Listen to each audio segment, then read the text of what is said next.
Commission this Wednesday evening, July 12th. I now call this meeting to order. Please join me in the Pledge of Allegiance.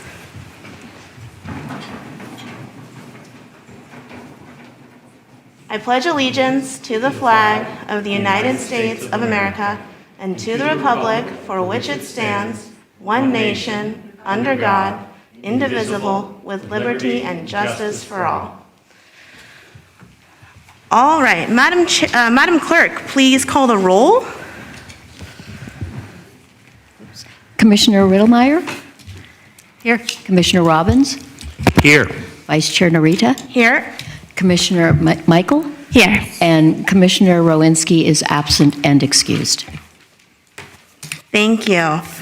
All right, welcome. We are so excited to be here in person and with actual participants in the audience. Welcome, the public. We also have options for those who choose not to be in person but would still like to participate virtually. For those attending in person, please complete a yellow request to speak slip and hand it to the clerk. If you're participating remotely, use the raise your hand feature in Zoom and you will be called on at the appropriate time.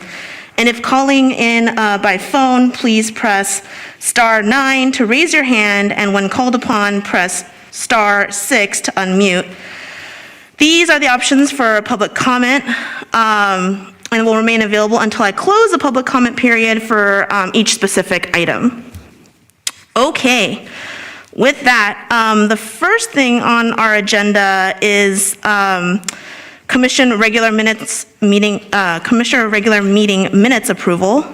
Do I have a motion to approve the minutes? Also move. Great. I second. Great. Can we have a vote? Commissioner Riddlemeyer? Aye. Commissioner Robbins? Aye. Vice Chair Narita? Aye. And Commissioner Michael?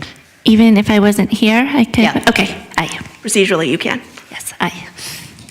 Great. Okay, so the next item is general public comment. Members of the public wishing to make a comment on any item that does not appear on the agenda can address the commission at this time. State law prevents the commission from taking action on any matter not on the agenda. Your comments may be referred to staff for follow-up. Public comment is limited to 3 minutes max per speaker. Anyone interested in providing any public comment on an item that is not on the agenda? Cookie, I defer to you.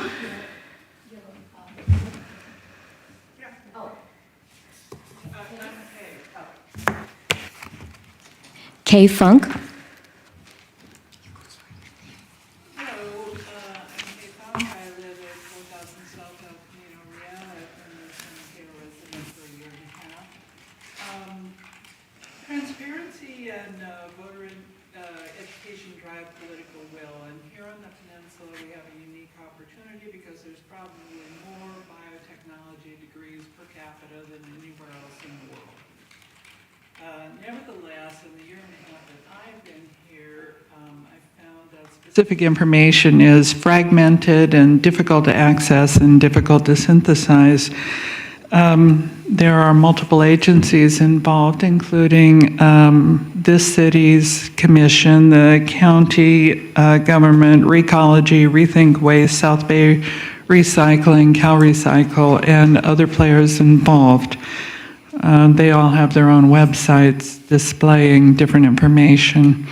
I want to get a better understanding of the effectiveness of recycling through the Shoreline facility.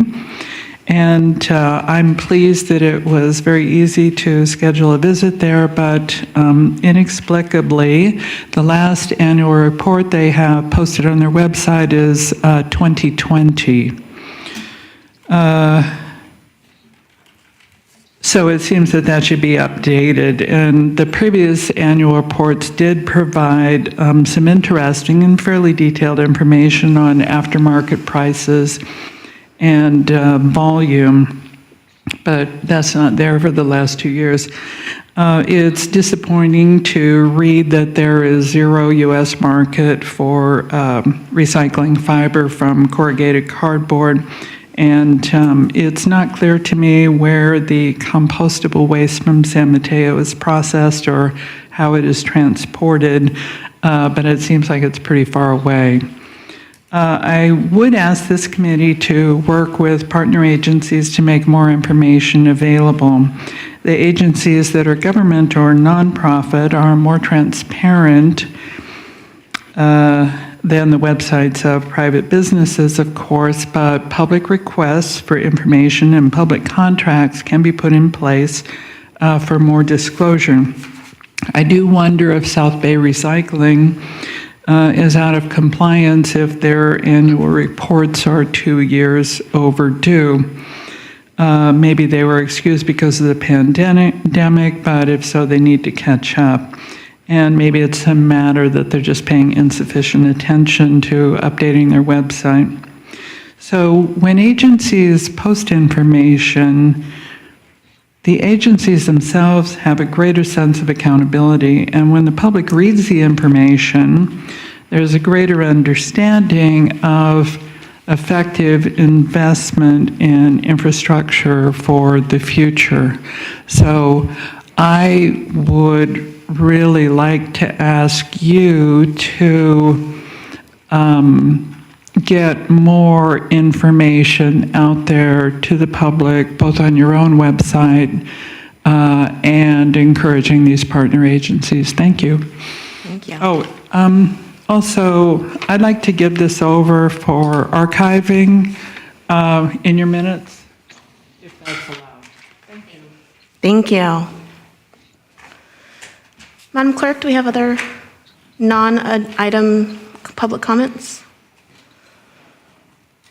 No, I do not. Okay, thank you very much. So then the next item on our agenda is the appeal of wireless permit approval at 732 10th Avenue with a staff presentation by Jason. Jason, have we met yet? How do you pronounce your last name? Hilaire. Okay, by Jason Hilaire, senior engineer. At that point, after that, Madam Clerk, do we know if we have a presentation by the appellant at all? Or? I'm sorry? Do we have a presentation by the appellants after that presentation by staff? I don't know. I haven't Okay. been told. Okay. All right, great. So first off, we have Jason. Welcome, Jason. Oh, yeah, sorry. Sorry, Commissioner Rollmeyer. Yes, I'm going to, We just coordinated on this. I apologize. I'm going to recuse myself for this item, and I will be in the back or outside and return for the next one. Thank you. Thank you so much. We still have quorum to make a decision on this item.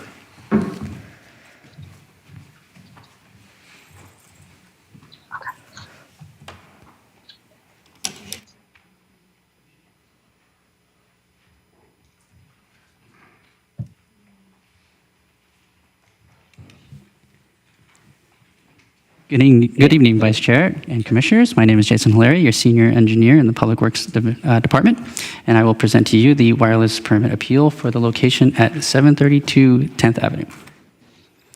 My presentation will go over the permit review process, what we can and cannot regulate, the appeals process, the background of both the permit and the appeal, our staff recommendation, and the decision and following steps.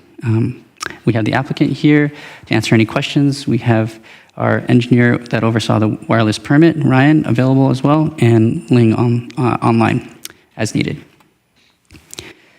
Here's an overview of our permitting process for wireless permits, beginning with the application submittal and review in blue and ending with the approval process in green. Starting with the application submittal, notice is sent out to residents within 500 feet and posted on 3 nearby poles for the adjacent to the location. The notice invites residents to sign up for a decision notice alerts, as well as opening up the public comment period. At that same time, the public can reach out to staff to request any additional information, such as the application package. And then during the review, staff can only review based on the design and aesthetic standards, but we cannot regulate on RF emissions compliant with FCC regulations, a provider's coverage and capacity objectives, nor the ability to provide service.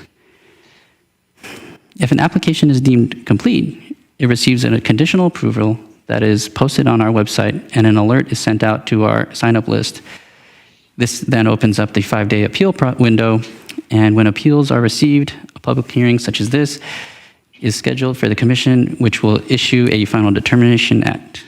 The constraint on wireless permits is that there is a shot clock for which the entire process must be completed. And this current permit is actually running up the clock. So here is an overview of our appeal process. Per our Muni Code, appeals must be submitted within 5 days of the decision notice, and appeals must be based on these 3 aspects, such as site location, pole selection, and our design criteria. And appeals must, and the burden of proof is on the appellant to provide grounds for reversing the approval. I want to note that the federal regulations do not allow the city to regulate RF emissions or health-related concerns. And furthermore, the city cannot control a provider's coverage or capacity objectives, nor can the city approval remove trees to support the installation of a utility. Jason, if you can hold, we're having a problem virtually.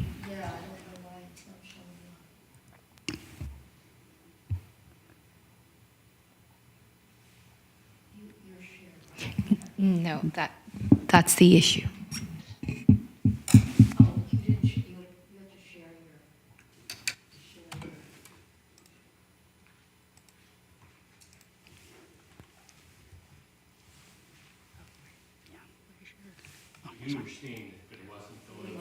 It wasn't on the Zoom. And it's showing up on the screen, but I guess not on the Zoom. Do you have a shared screen?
Start over? Okay. Are we all set?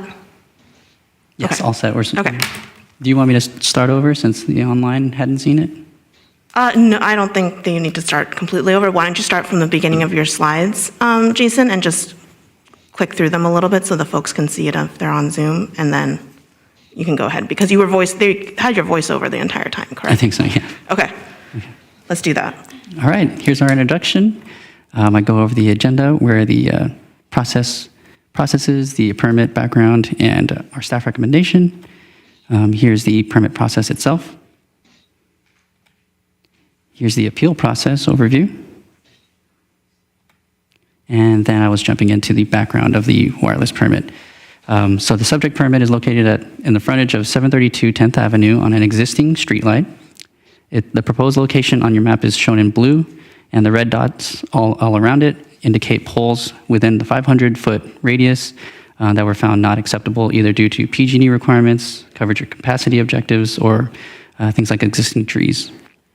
The green dot here is a acceptable alternative location. However, staff had found that the alternate location would be closer to an existing building and thus not as acceptable per our standards compared to the blue location. Here's a simulation of what it would be like when it was installed on the streetlight. And here's the background on the appeal. We had received 28 appeal letters from 19 properties. The appeal letters were identical in their appeal letter, and so we were treating them as one appeal. A copy was attached to the staff report. 2 points of the appeal were related to coverage and existing network capacity, for which this city has no control over. All the other points were related to health or environmental concerns, which are regulated by the FCC. To be clear, the appellants essentially did not want a small cell facility within their neighborhood. The permittee, Crown Castle, responded that this is a location that provided the greatest coverage and capacity relief of the area, which is something the city cannot really regulate. The acceptable alternative 9 was also in the same neighborhood. During the review process, staff had confirmed that the wireless permit had satisfied the city's Muni Code as well as our design and aesthetic standards. It complied with the FCC regulations and the RF emissions limits within them, and also, which led to the approval decision. Staff had reviewed the appeal and the response from the applicant, and with that, the staff recommends that the appeal be denied and the permit approval be upheld. Now, per the Muni Code, the Commission shall issue a determination here at this hearing, which will be final. The denial of the appeal would mean that the permit remains approved and can proceed, and if the appeal is granted, then the wireless permit will be deemed denied. That concludes my presentation, and I'd be happy to answer any questions if you have. Great, thank you so much. Commissioners, do either of you have any questions? All right, Commissioner Robbins.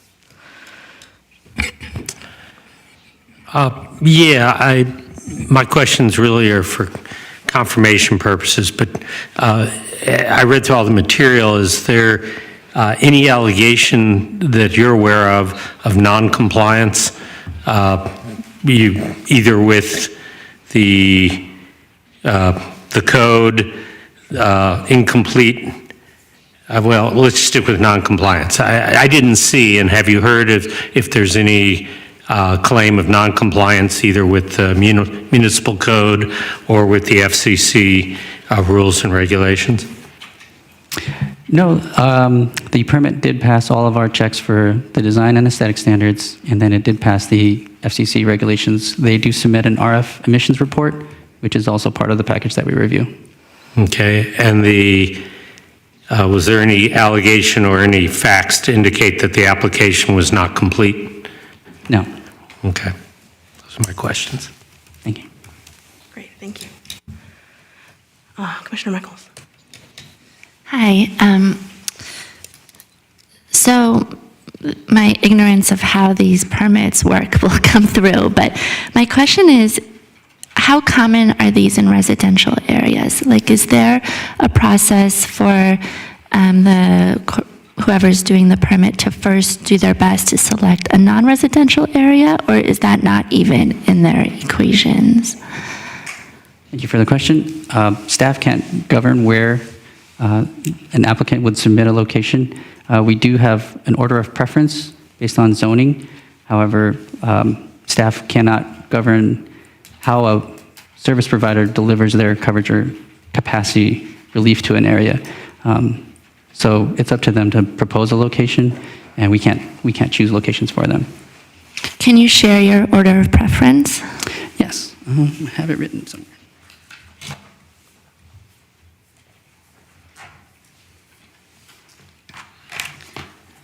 So one of our regulations is site location, and it goes by manufacturing districts first, then transportation corridors or transit-oriented development districts, then executive districts, central business districts, commercial districts, agricultural and open space districts, shoreline districts, and then the last two are residential districts with multifamily residential uses, and then at the very end is single-family uses. And is there a precedence of, say, allowing the appeal in residential areas in San Mateo? Have appeals worked in the past?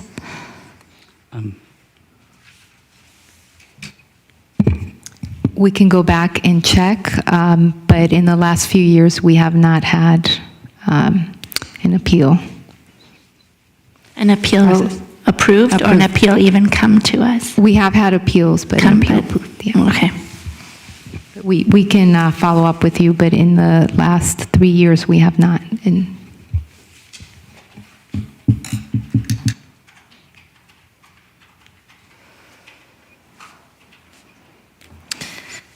I think that's it.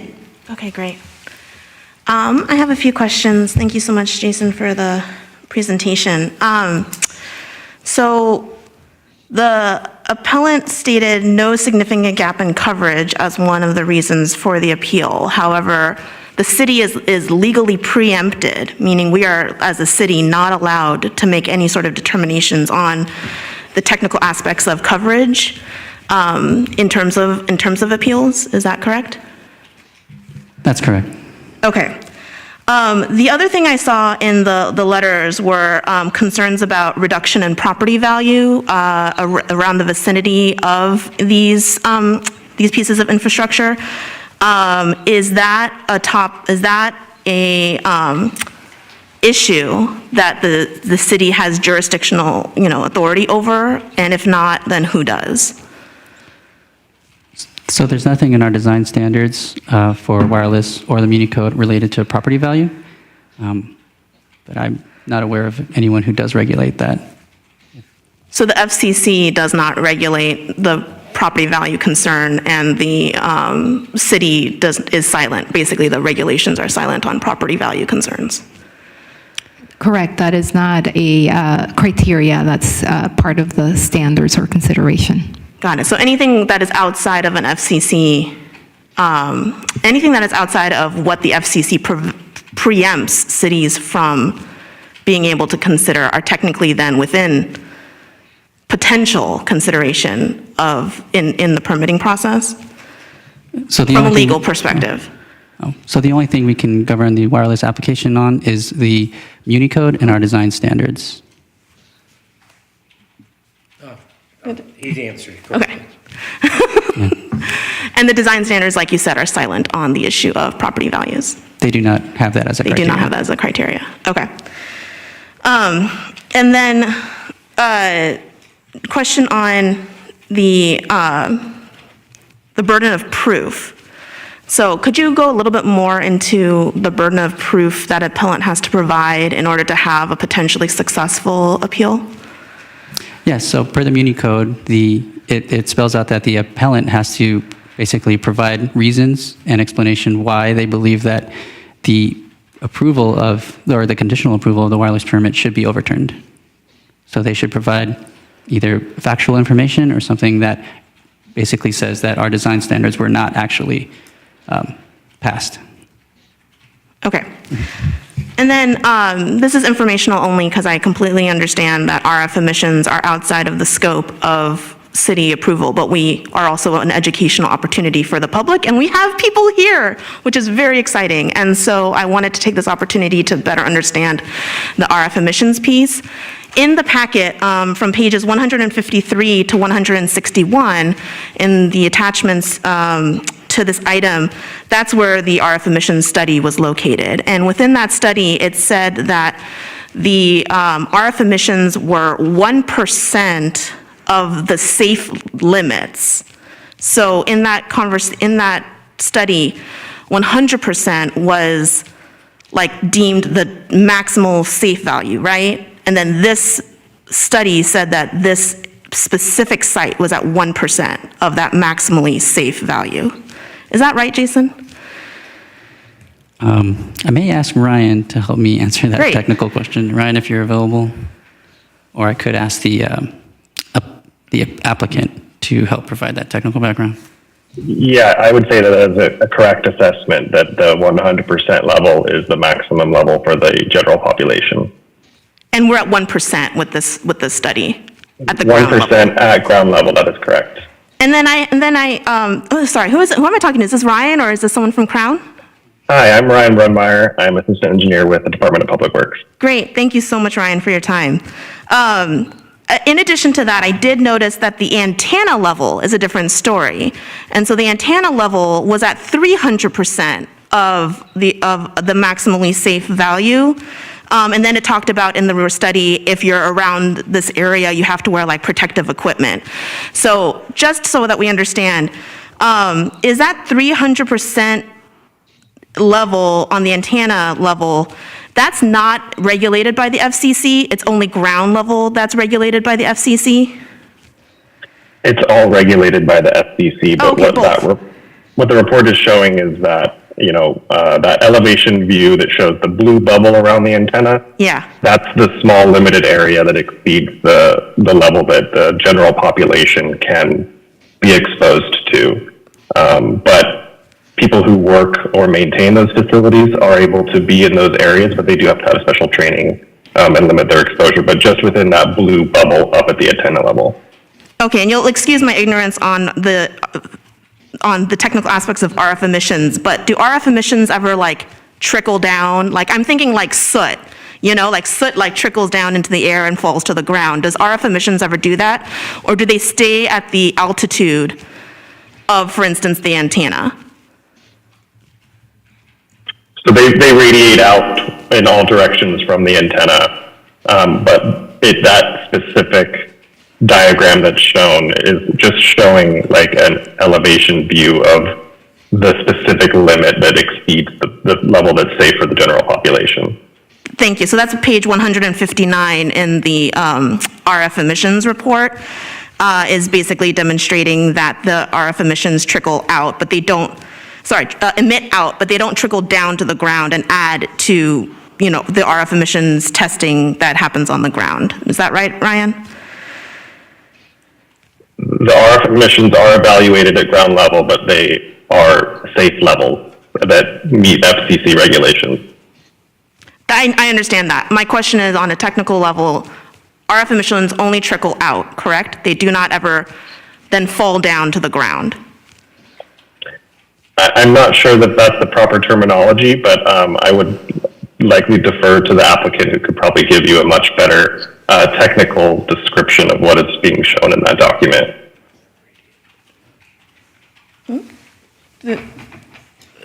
They radiate, but they diminish. It's like They don't you're, ever trickle down though. Like it's not on a particulate where they trickle. it's not That's what I particular, wanted right, on the it's record. not particles, it's actually, not- it's yeah. waves. It's waves, but right? So yes. they don't ever trickle down. Well, they radiate down, but they diminish. You diminish over time. Yeah, and over distance, kind of like someone your from- microwave. Yeah, Don't does someone stand in from Crown front. wanna say stand anything, 4 or- feet away.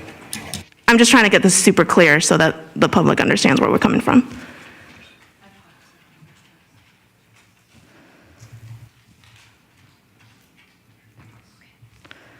About the right height.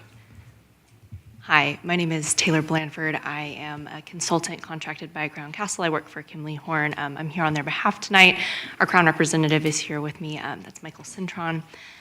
I can confirm, this is not a physical particle. That's not what's being emitted. That diagram that you're seeing is the extent of the emissions coming from those radios based on their position on the pole, the angle of the radio, the face of the radio.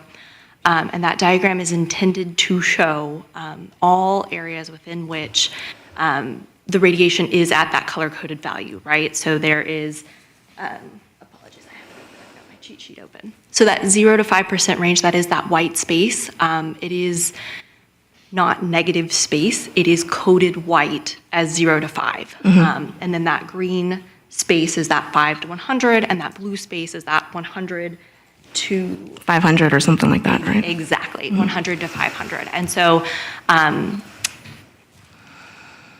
in short, not particulate matter, it's not going to trickle down. The white is not negative space. It is coded as 0 to 5%. Perfect. My last question then maybe for you or for Crown. The city does not regulate based upon the technical aspect of, coverage, needed coverage or not. Who does? Does the FCC review that on a technical basis?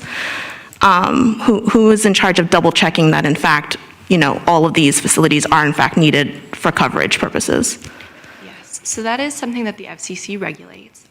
In the response letter submitted, the codes are listed in there. There's the small cell order that specifically calls out that the FCC has analyzed and prohibits municipalities from requiring a gap analysis, and that is tied specifically to the FCC finding, especially with new technology like 5G and cell services. In the past, there have been requirements to analyze whether or not there's a gap. This particular installation is not macro towers, though. It's looking at capacity stability as well as densification. And so those items, those goals, would not be the result of a gap requirement. And as a result of that analysis, that investigation by the FCC, they have found that a gap analysis cannot be required for these types of deployments. Is that the analysis from like 1999? Is that those documents? I am afraid Those I am attachments? not as familiar with the That's codes okay. to be able to give dates. This is all fresh in my brain because I had only like the last 2 hours to look at this stuff. Great. Thank you so much. Those are all my questions. Commissioner, I can Jason, follow up with you oh, on that great. code reference that Taylor had just described. Okay. Thank you. Those are all my questions. Wonderful. Thank you so much. Okay. Oh, yes, please. Please, Commissioner Michaels, go ahead. Is it, from the appeals question, is it correct that the property would need to disclose that they have the wireless service by them? Or do you know if that needs to be confirmed? I'm not aware of that. Ling, if you're available, if you happen to know that? So the question was if their property has to disclose? Yeah, if they sell their property, it needs to be disclosed. That was a part of their appeal letter. Ling Wen, Assistant City Attorney. I do not have the answer to that. Okay. What did you say? I couldn't hear. They don't have an answer. Oh, they don't have an answer. Yeah. Okay.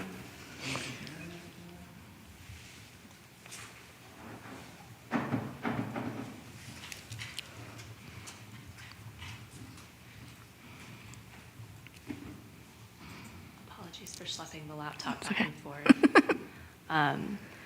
So we do not have an answer to that. We don't have a requirement. My understanding for real estate disclosures is they're often tied to regulated hazards.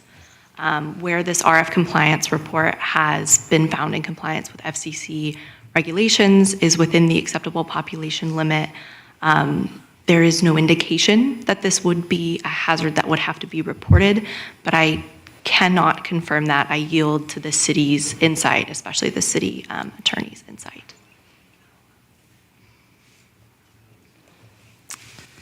And then if you don't mind going back to your slide that shows how the approval works. Yeah, thank you. So when you say you cannot regulate RF emissions, coverage, or capacity or service, does that mean you cannot disapprove a permit based on those issues? Or deny a permit? That's correct. That's something that we can't regulate. So what are reasons that such a permit wouldn't be approved? If the appellant was able to provide their burden or provide their reasons for the application not complying with the design standards or the aesthetics. And we've shown that it does comply. Yes, staff review had determined that it complied. Got it. Okay, thank you. Great. Thank you. All right, so that concludes the questions from the commission. So now we'll open it up for public comment. Madam Clerk, how many speakers do you think we have for this item? Commissioner Narita, I have 2 right now, and they are going to make not a presentation, but comment for 15 minutes between the 2 of them. Oh, okay. Okay, great. So that's the equivalent of the appellate Right. presentation. So the first one, Paul Marca, and then followed by Irina Maritas. And just wait 1 sec while she gets the timer up for the 15 minutes.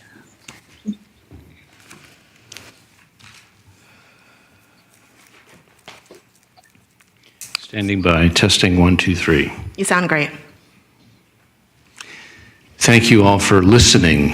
I appreciate the ability to share a few thoughts while we wait for the timer.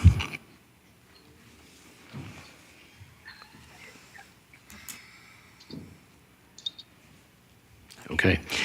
My name is Paul Marca, and I live at 933 South Fremont Street. I've been a citizen of San Mateo for about 30 years.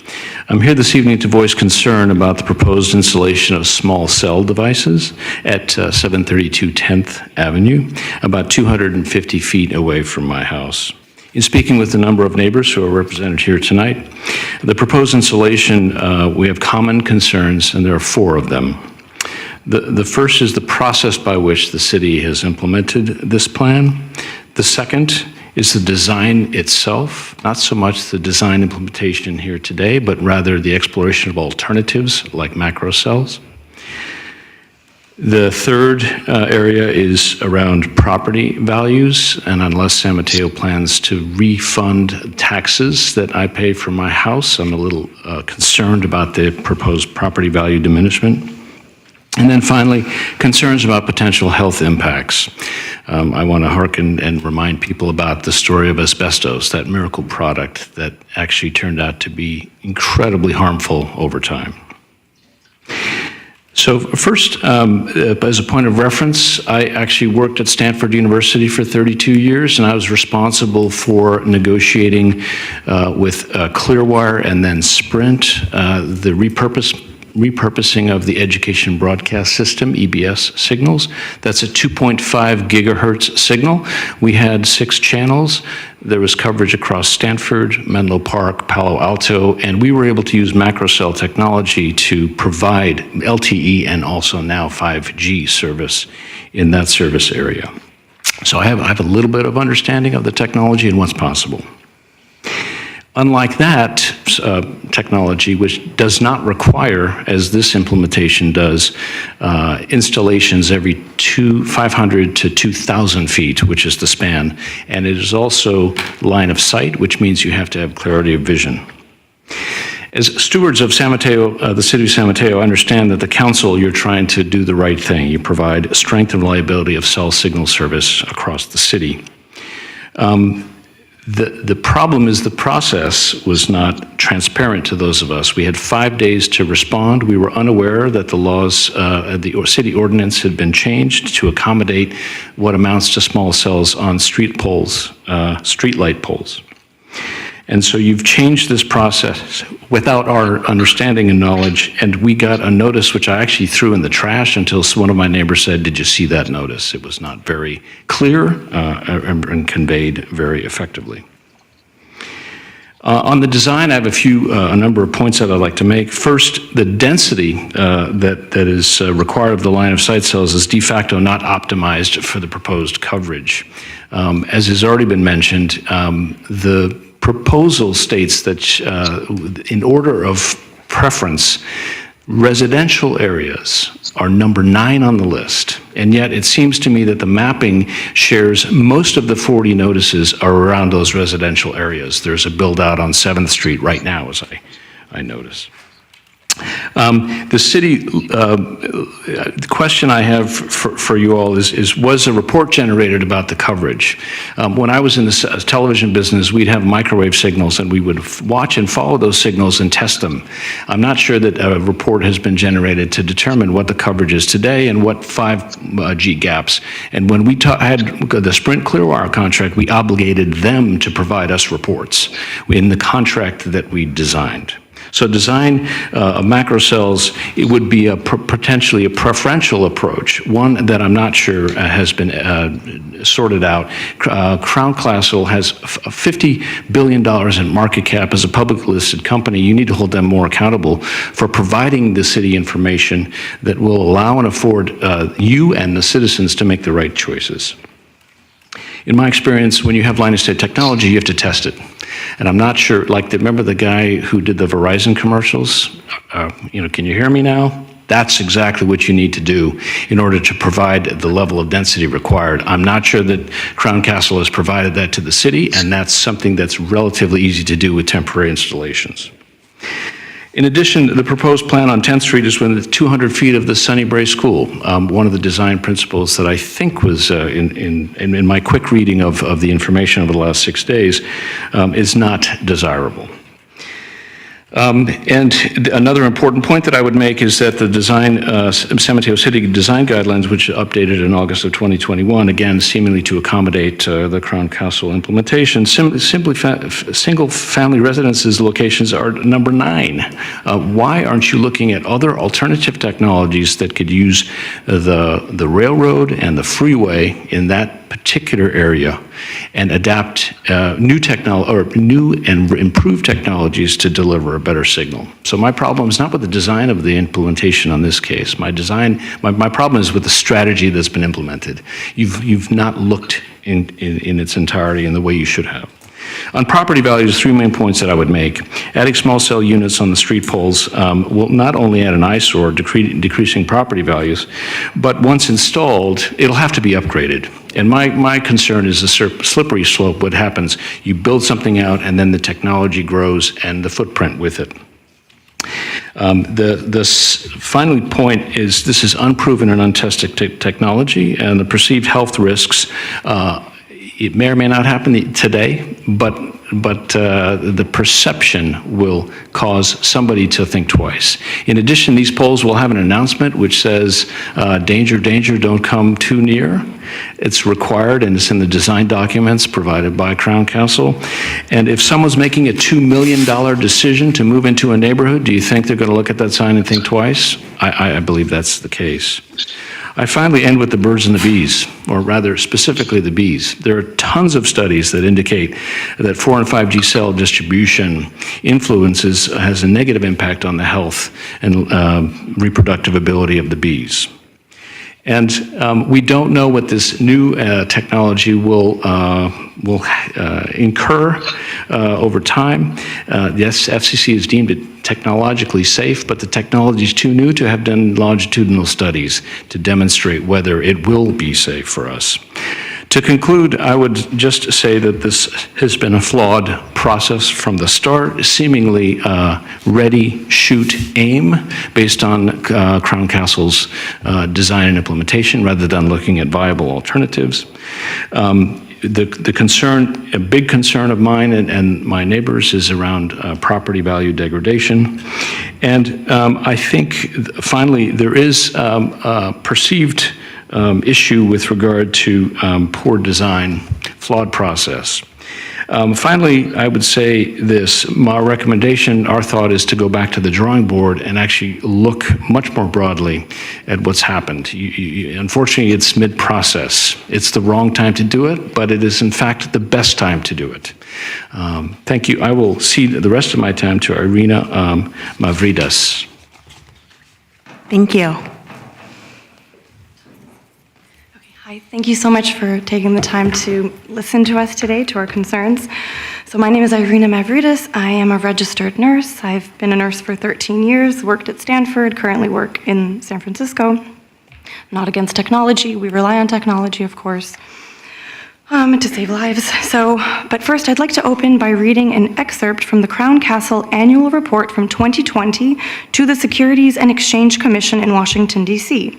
Crown Castle itself states, if radio frequency emissions from our communications infrastructure are demonstrated to cause negative health effects, potential future claims could adversely affect our operation costs or revenues. The potential connection between radio frequency emissions and certain negative health effects, including some forms of cancer, has been the subject of substantial study by the scientific community in recent years. We cannot guarantee that claims relating to radio frequency emissions will not arise in the future, or that the results of such studies will not be adverse to us if a connection between EMF and possible negative health effects were established. Our operation costs, revenues may be materially and adversely affected. We currently do not maintain any significant insurance with respect to these matters. A 2020 study considering liability issues for wireless companies recommended there's already enough medical and scientific evidence to warrant long-term liability concerns for companies deploying these towers in order to protect these firms from the ramifications of the failed paths of other industries that have caused unintended harm to humans, e.g. tobacco. The author recommends voluntarily restrictions can be made on the placement of these cell phone towers within 500 meters. That's 1,640.4 feet of schools, residences, and hospitals. So wireless companies are warning their shareholders of the risk of these cell tower radiations. But they don't warn the consumers, they don't warn the people living in homes near cell towers regarding the fact that hundreds of scientists are cautioning that these cell towers can have health effects. These corporate investor warnings by companies such as Crown Castle, Verizon, AT&T are contained in their annual reports filed on Form 10-K with the Securities and Exchange Commission. Now, this directly ties into our property values because, also I would argue, because no one can give us an answer for the property disclosure today, we should deny this permit on that alone. There's just too much unknown. A study published by the National Association of Realtors found 94% of home buyers say they are less interested and would pay less for a property near a cell tower. As the science, quote, becomes much more publicly known, people naturally have increased levels of concern. In fact, property values will go down by 20%, the data shows, if there will be a cell tower placed. Insurers are ranking 5G EMR as high risk, comparing the issue to lead and asbestos. A 2019 report by Swiss Re Institute, a world-leading provider of insurance, classifies 5G mobile networks as a high, quote, off-the-leash risk, stating, existing concerns regarding potential negative effects from EMF are only likely to increase. An uptick in liability claims should be a potential long-term consequence. So these facilities are also, in addition to that, are a substantial fire risk. There have been horrible fires all across California tied to these cell towers. And actually, State Farm and Allstate are no longer writing new homeowners policies, partly because of this increased risk posed by wildfires. And then I wanted to bring to the attention of the committee the Weston Elementary in Ripon, California, as one example of the growing concern against cell towers near schools. Sprint recently agreed to remove a cell tower on campus after several students, 8 children under the age of 10, each developed a certain type of cancer: brain, kidney, liver, lymphoma. 3 teachers got cancer since the cell tower was installed. 2 preschool-age children living near the school were treated for malignant tumors and leukemia, and a 22-year-old neighbor to the school also developed a brain tumor. All of this since the cell tower was, and although Sprint claims that everything is safe, everything's always safe, parents aren't convinced, and the cell tower has been ordered to be removed. Now, parents have a right to be concerned, says Joel Moskowitz, director of the Center for Family and Community Health at UC Berkeley School of Public Health. Again, these are public health officials. These are not people in the basement, thinking about conspiracy theories. These are educated people. These are not just, loons. So Moskowitz says he's reviewed personally more than 100 studies that found DNA damage from the radiation emitted from cell towers. The literature does suggest that it absolutely could potentially speed up tumor growth in people with other risk factors, like exposure to chemical toxins. The World Health Organization, the International Agency for Research on Cancer, has classified EMF as possibly carcinogenic. This is a fact. That is a World Health Organization. It's actually prioritizing a scientific review of the literature to be released after 2024. So this is ongoing. There's other, judges that have removed cell towers. Now, this conditionally approved cell tower in Cemetery is merely steps away from Sunnybrae Elementary, as Paul had mentioned. Their playground is just behind that cell tower. If only Crown Castle would have held an assembly to all the students, staff, and parents of Sunnybrae Elementary outlining their liability concerns, as was so clearly outlined to their shareholders at the SEC. I can also mention that in 2021, the U.S. Federal Communications Commission's FCC was deemed by a U.S. Court of Appeals for the D.C. Circuit ruling as having been negligent for 2 decades in its role as protector. They're saying the guidelines are outdated. It's based from 1996. I was very little in 1996. Technology has changed. It neglected to consider impacts of long-term exposure, unique impacts to children, and of course, impacts to wildlife. You mentioned that at some point at the antenna where you go above, there's wildlife, there's squirrels, there's birds. How will they be affected? So the U.S. Court of Appeals is mandating to re-examine. Multiple communities, especially more affluent, wealthy communities such as Malibu, have now had their commission review the ordinances. The city ordinances are starting to change. There's many communities I can mention that are saying 3,000 feet limit for schools, 1,500 feet in Massachusetts, California, Calabasas, where the Kardashians live, and I'm sure their cell phone service is unaffected. 1,500 feet. Walnut Creek, 1,500 feet. Here we have just steps from someone's bedroom. So I won't mention the 5G appeal in Europe that they're calling for a moratorium. I will end that the FCC is overstepping its authority by saying residents cannot appeal based on health because it is not a health agency. We are asking as concerned residents to please listen to our concerns. There's a lot more people who couldn't be here today. We just don't have enough information, and what we do have is concerning to us, and we would be grateful if you took that into consideration. Thank you so much. Appreciate it. Thank you. Cookie, do we have other public comment on this item? No, I have no other speaker slips. And no one online?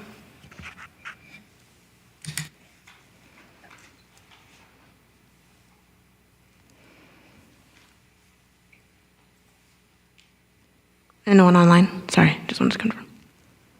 No one online?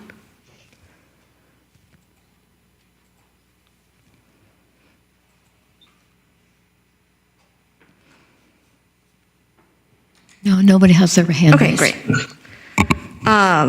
Great, so with that, I'll close public comment and bring it back to the commission for additional questions and discussion. Additional questions, commissioners?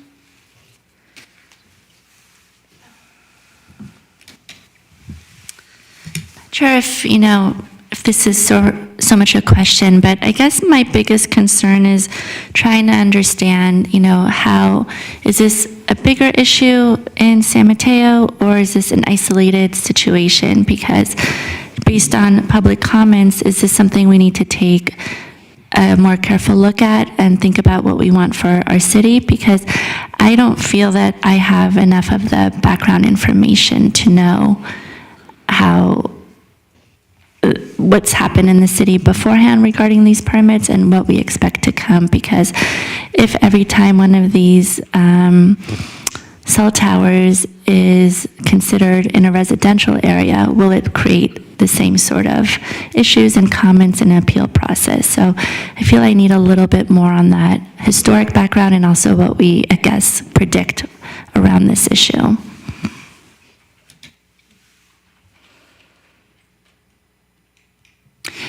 Hello, Commissioner. So I'll start off by starting with the case before you is an appeal based on if the application does or does not comply with our design standards and aesthetics. So that's what's on the table. And then your question about if has this been appealed in other locations or if it's a concern. Yeah, there have been appeals for residential areas before, and there are applications throughout the city as well, and also in residential areas.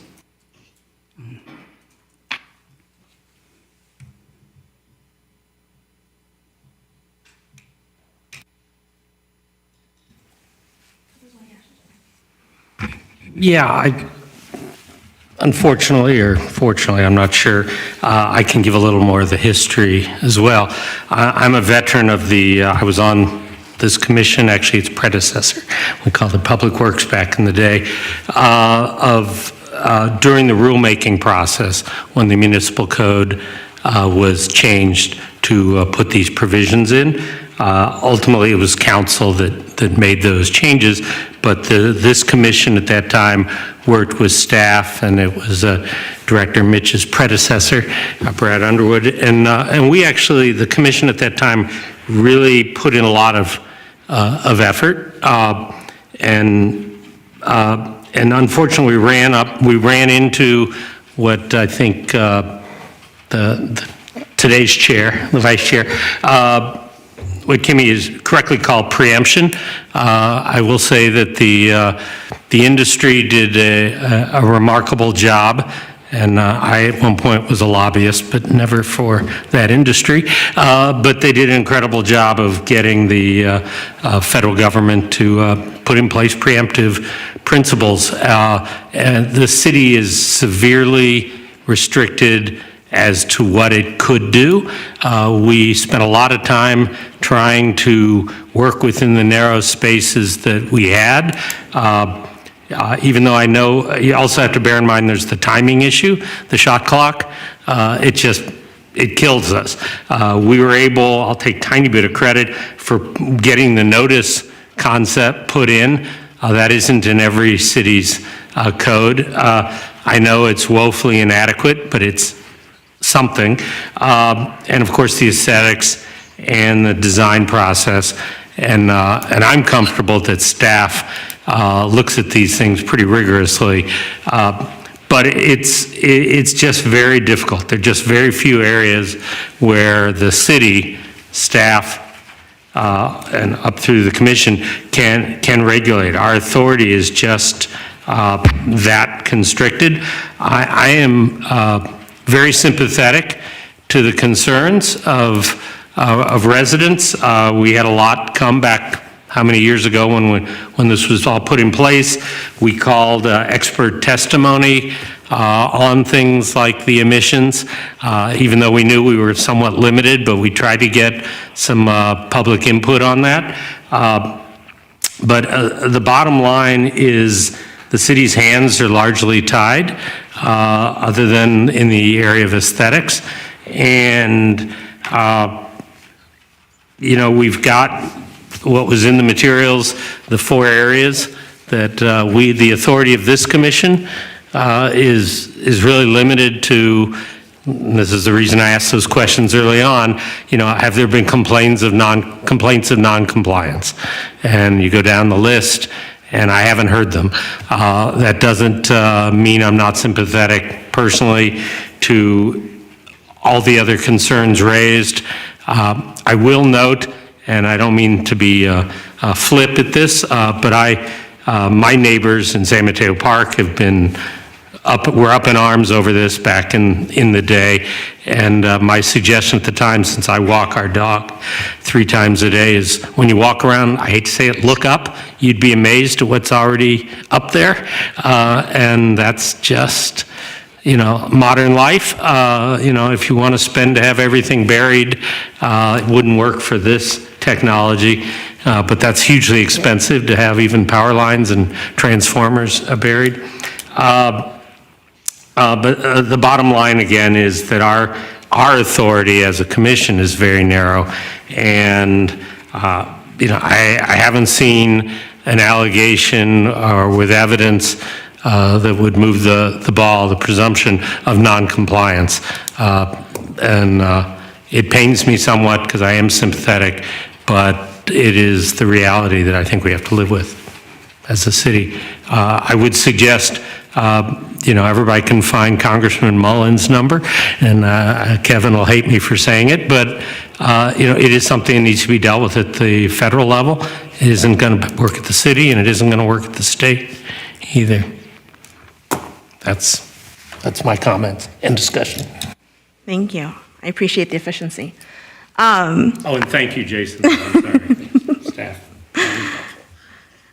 Just some points of clarification I had given the public comment. Is it within the city's jurisdiction, the 500 feet? Is that within the design guideline, and is that at the discretion of the city, or is that the discretion of the FCC? That's per the Muni Code, so it was with the city's discretion. Okay, that's the city council is that's an ordinance, that's within an ordinance that the city council has passed in our history somewhere. That's correct. So the correct avenue of advocacy there would be a city council meeting. Yes, that would be correct to Okay, revise the Muni Code. just heads up to the public on that. It would require amending the code. It would require amending the municipal code to change the 500 feet to something broader. Right, and But there for the purposes of this specific permit and what we're hearing right now and our given authority as a decider on this specific permit, that is not a grounds that we can, do anything around. Exactly. Okay. It complies with the code, it complies with the design standards. Exactly. And then there was I apologize, I forget his name, but the first public comments speaker talked about alternative technology options. He mentioned macro cell technology, for instance. Where do technological alternatives, where is that discussion in terms of the process? Is that an FCC thing, or is that in the design standards process within the city? So the type of equipment isn't governed by the city. That's proposed by the applicant, and as long as whatever equipment they propose falls within or is compliant with our design standards, then that's how we approve it. So the design standards, though, we do not as a city have the authority, legal authority, to require consideration of alternative technology when an application comes to be permitted. That is my question. That's correct. We don't govern We do or not- have criteria for alternate equipment. Well, criteria is different than legal authority, so I want you to be very specific. Do we have the legal authority to require alternative technologies to be considered, or do we simply are silent on that as a city and technically may have the legal authority to do that if the city council so chose to address this area? I'll defer that question to Ling. Madam Vice Chair, Ling Wen, Assistant City Attorney. My understanding is that the city's authority does not include how Crown Castle provides service to its users or the methods it provides that service. This is really about design aesthetics. So I don't believe the city has authority to require certain technology. Not require certain technology, but consideration of alternatives. I heard that there's no authority on gap analysis. That was clear, and thank you for that assessment. But I am asking about alternative technology. Is that something that theoretically the city has legal authority over or not? And Madam Vice Chair, I'm not aware of the city having legal authority over that. Again, our ordinance it concerns design aesthetics and standards, not technology. And the aesthetics, the word aesthetics, does that come from the FCC? These are the various different lawmaking bodies, the state, the FCC, our own ordinance. Okay, thank you. The public commenters also mentioned concerns to nature. However, my understanding is that any health considerations for humans and non-human living organisms is out of scope in terms of city considerations. Is that correct? That's correct. Per Muni Code, we can't regulate environmental effects based on RF emissions. Okay, great. Those are the extent of my questions. Comments. Commissioner Michaels, would you like to make additional comments, or would you like me to go first? You let me go first. Okay, great. I completely agree with everything Commissioner Robbins said. It is deeply frustrating that the city is through, it has been deemed a federal public interest to have, wireless technologies throughout the nation, and the FCC has preempted, meaning legally disallowed cities from doing much of, the kind of regulations and to be responsive to the public's concerns, So I deeply appreciate the engagement on this issue. It's super important. It was the presentations were incredibly well researched, and yet we are actually legally preempted from addressing any of the concerns that, let me rephrase that, many of the concerns that you had, especially the health ones, which I think are completely valid. I am also concerned that the regulations seem to be from 1999. But again, this is an issue where the city's authority, therefore our authority as the decider per permit, is incredibly limited. So my urging would be, I hope that we can bring the same level of energy and advocacy to the appropriate forums. One being federally. I assume with all the new studies that are coming out about RF emissions, there are nonprofits and advocacy groups that are tapped into hopefully updating those 1999 regulations and laws appropriately given the new information.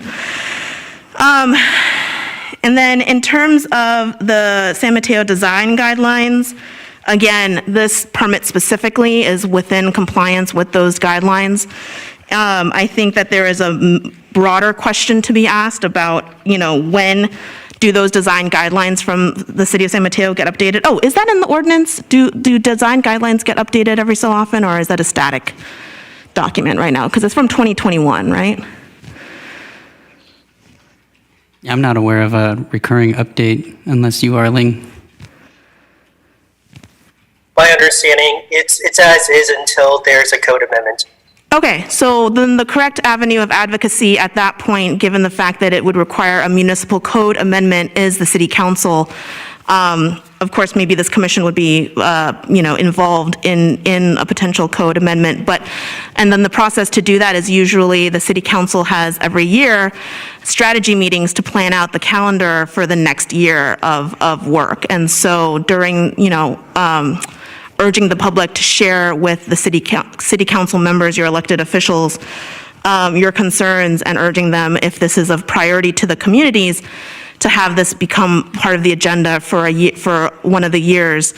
And that is actually the avenue to get the municipal code potentially reviewed, amended, with updated design standards. That is probably the only avenue to address some of these substantive concerns that are potentially legally within scope of the city, which are the property values and maybe the alternative technology considerations. It's not clear exactly, but having the city council speak to this issue would activate some of the technical experts and legal experts to do the research on this front on the city side. So all that being said, I feel like we've exhausted public comment, we've exhausted our comments, and so should we have a vote on this issue? Unfortunately, we closed public comment at this time, so I'm so sorry process-wise, but really appreciate, I'm so excited everyone is here. I know that this is a frustrating process, but thank you for your engagement. Madam Clerk, could we have shall we do the vote? Somebody needs to make a motion. Okay, got it. Yeah, I'll make the motion that we approve the permit application and deny the appeal. Okay, I second.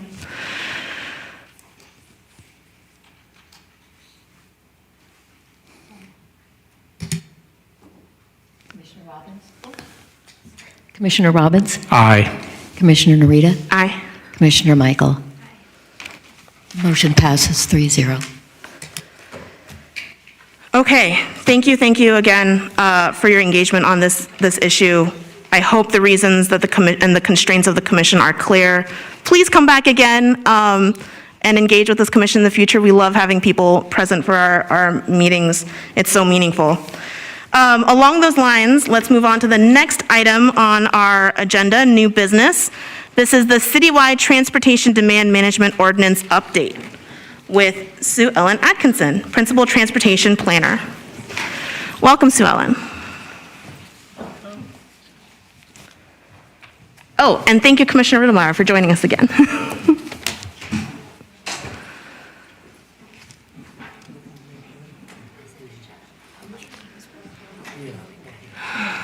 It's frustrating.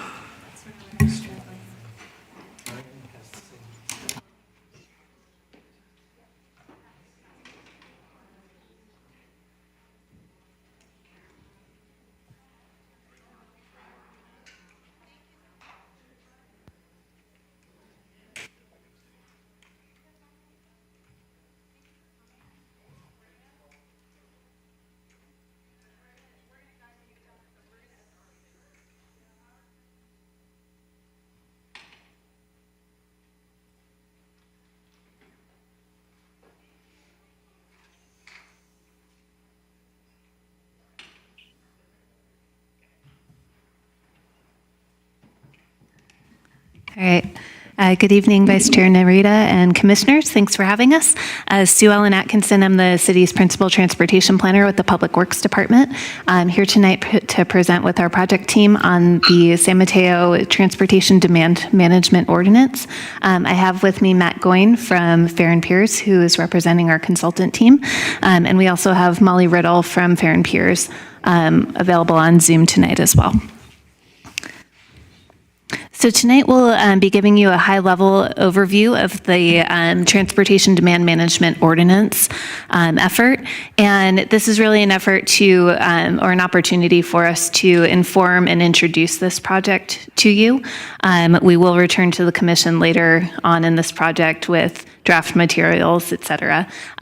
So we're early on in this effort, but we will be back to you with additional opportunities to provide comment and feedback. So tonight, again, we'll be doing that brief introduction, going through the work plan for the project, going over potential TDM measures, and then going over the remaining schedule and what to expect for the remainder of the project. So in terms of introduction, just a note that this project is a grant-funded effort, funded through a technical assistance grant from the Metropolitan Transportation Commission. So we're very lucky to have that support from MTC and to have access to working with Fair and Piers on this project. So you've heard us come before the Commission and discuss transportation demand management, but I just wanted to take an opportunity to give a little background information. So what we have here is a very basic definition of what transportation demand management is, defined as influencing people's behavior to use the existing infrastructure in more efficient ways. And the most efficient means of travel are those that require less energy or space to travel, such as walking, biking, scooting, or taking transit. And TDM exists to help people use the existing infrastructure for those more efficient modes more efficiently. So another way to look at TDM is to think about how it can allow people to do more things in life without getting in their cars.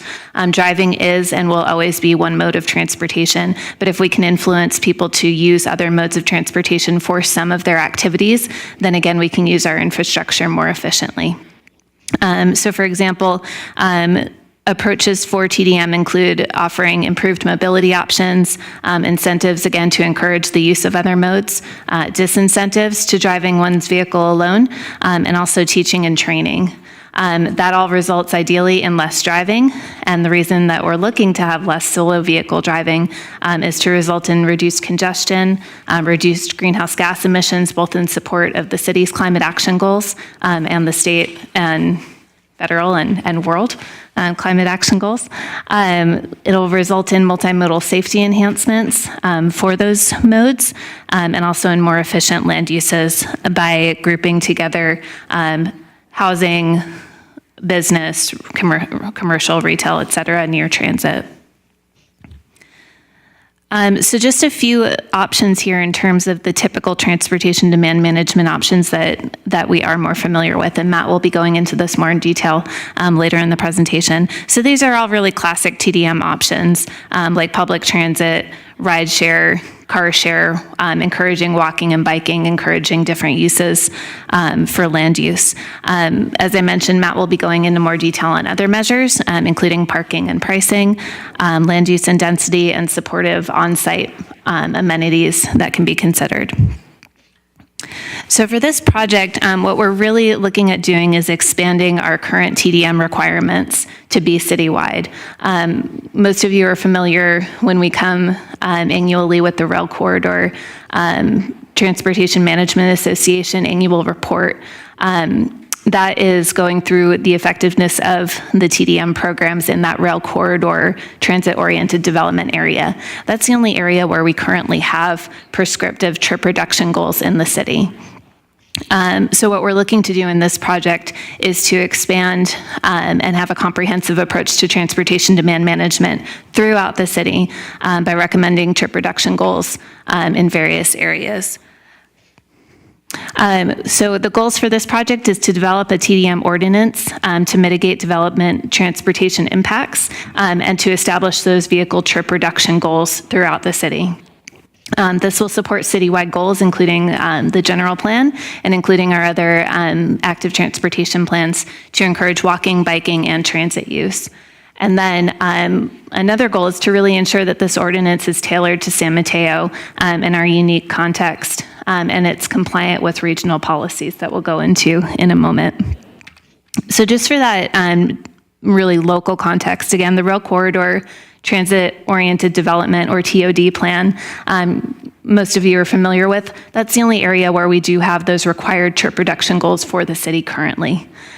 Both in our current General Plan 2030 and in our draft 2040 General Plan that is slated for completion in late 2023, early 2024.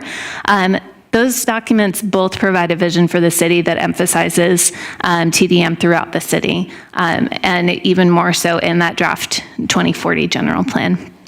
We also have code sections in our municipal code, as well as our adopted transportation impact analysis guidelines that establish requirements for developments and establish how we evaluate transportation impacts that then TDM measures can mitigate. And finally, we have our existing adopted active transportation plans that set out the blueprint for how we're going to build multimodal infrastructure.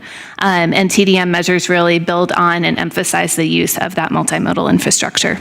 And at this point, I'll pass it off to Matt to speak to state and regional context. Great, thanks, Sue Ellen. Similar to at the local policy level, there's many state and regional policies that this will help the city align with, starting with the state requirements for analyzing VMT. And so TDM is acknowledged by the state as one of the key ways to reduce VMT at a local level. It'll also help the city plan around recent changes to laws relating to the amount of parking that the city can require throughout the city. And on the regional level, Plan Bay Area 2050 and MTC's Transit-Oriented Communities Policy both identify TDM as being critical for infill development and making sure that infill development does not generate too many emissions or traffic. And then finally, CCAG has a congestion management policy that this will allow the city to be compliant and tailor it to its local policies.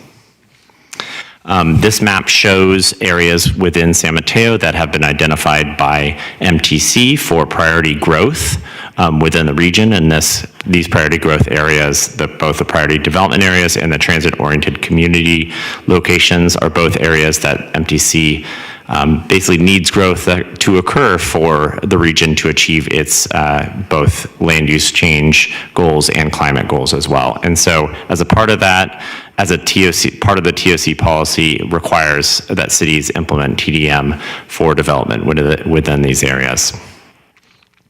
And then CCAG's TDM policy, currently CCAG being the regional, the countywide congestion management agency, requires that all developments with more than 100 that generate more than 100 vehicle trips must have TDM plans. And so this program would then supersede that by creating a local program that takes into account for geography and local conditions, as Sue Ellen mentioned. So the remaining work plan that we have a variety of questions that we need to work through to develop this framework. We need to synthesize information that we've been gathering from talking with local stakeholders and local experts such as yourselves who know the unique context for the city. So some of the key questions that we're looking to answer through our TDM framework that will lead to the ordinance includes what sort of performance metrics should we be targeting, what are the elements that we should be including, and how might that differ based on different geographies, such as within Caltrain, near Caltrain stations or other areas. And then the city will need to monitor the performance of these TDM measures. And so we need to identify how that happens, who's responsible, and what compliance will look like. The geographic context, next slide, is really critical. And luckily, San Mateo has a lot of planning that's already been done. So we've been using both the MTC's information that I showed earlier, as well as the draft 2040 general plan study areas to really identify how might a TDM program differ for an area that's close to Caltrain versus those redevelopment areas that are outside of the Caltrain area that might need, say, more shuttles to get people out of, allow people to travel without a car. The stakeholder groups that we've been talking to so far over the last month or two are those that are responsible for implementing TDM programs, those with, who have employees such as small and local business owners, those that will have future residents such as developers that are active in the city, and also those that are just going to be partners with the city of San Mateo on providing the transit services such as the transportation providers and regional agencies. And these groups have been really helpful at providing insights of what is working today and what potential barriers or opportunities might be available for TDM in San Mateo. We are currently about a third of the way through our schedule here. And as I mentioned, we've been talking with initial stakeholders so far. We've conducted existing conditions and a best practices review that I'll cover briefly in a moment. And this is our opportunity to gather more information from you all before we go to City Council and present an update on with a summary of all of the findings from those stakeholder interviews and the work to date.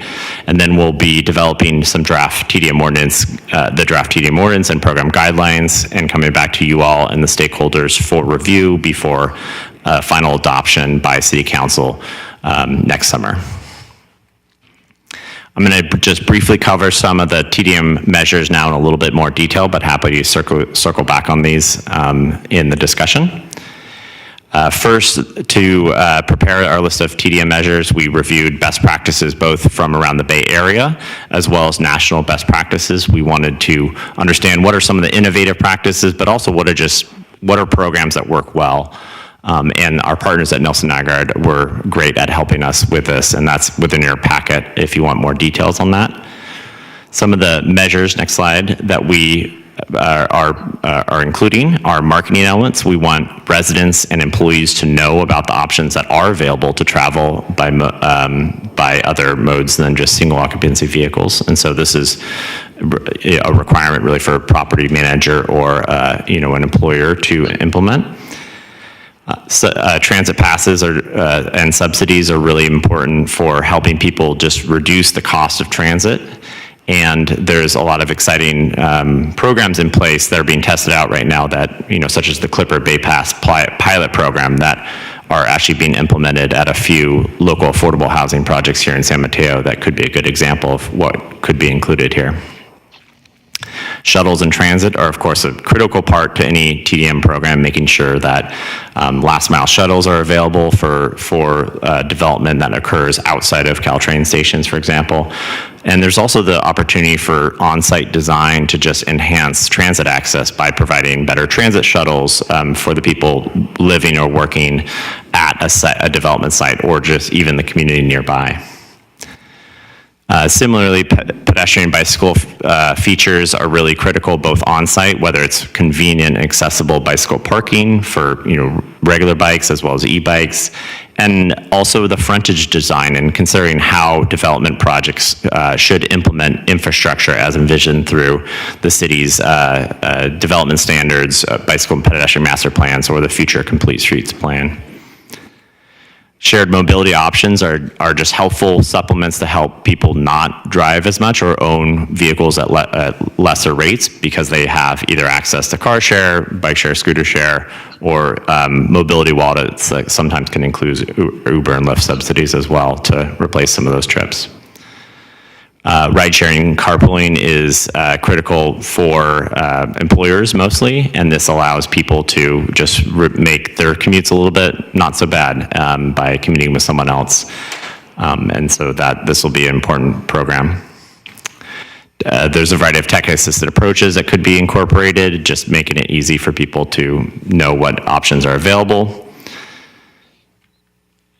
Parking has one of the biggest influences on how people travel, and so thinking about how much parking is being provided and the price of that parking and whether that parking is bundled or unbundled, meaning that it is not included with your base rent or lease agreement, is an important factor for affecting how people travel by vehicles or other modes.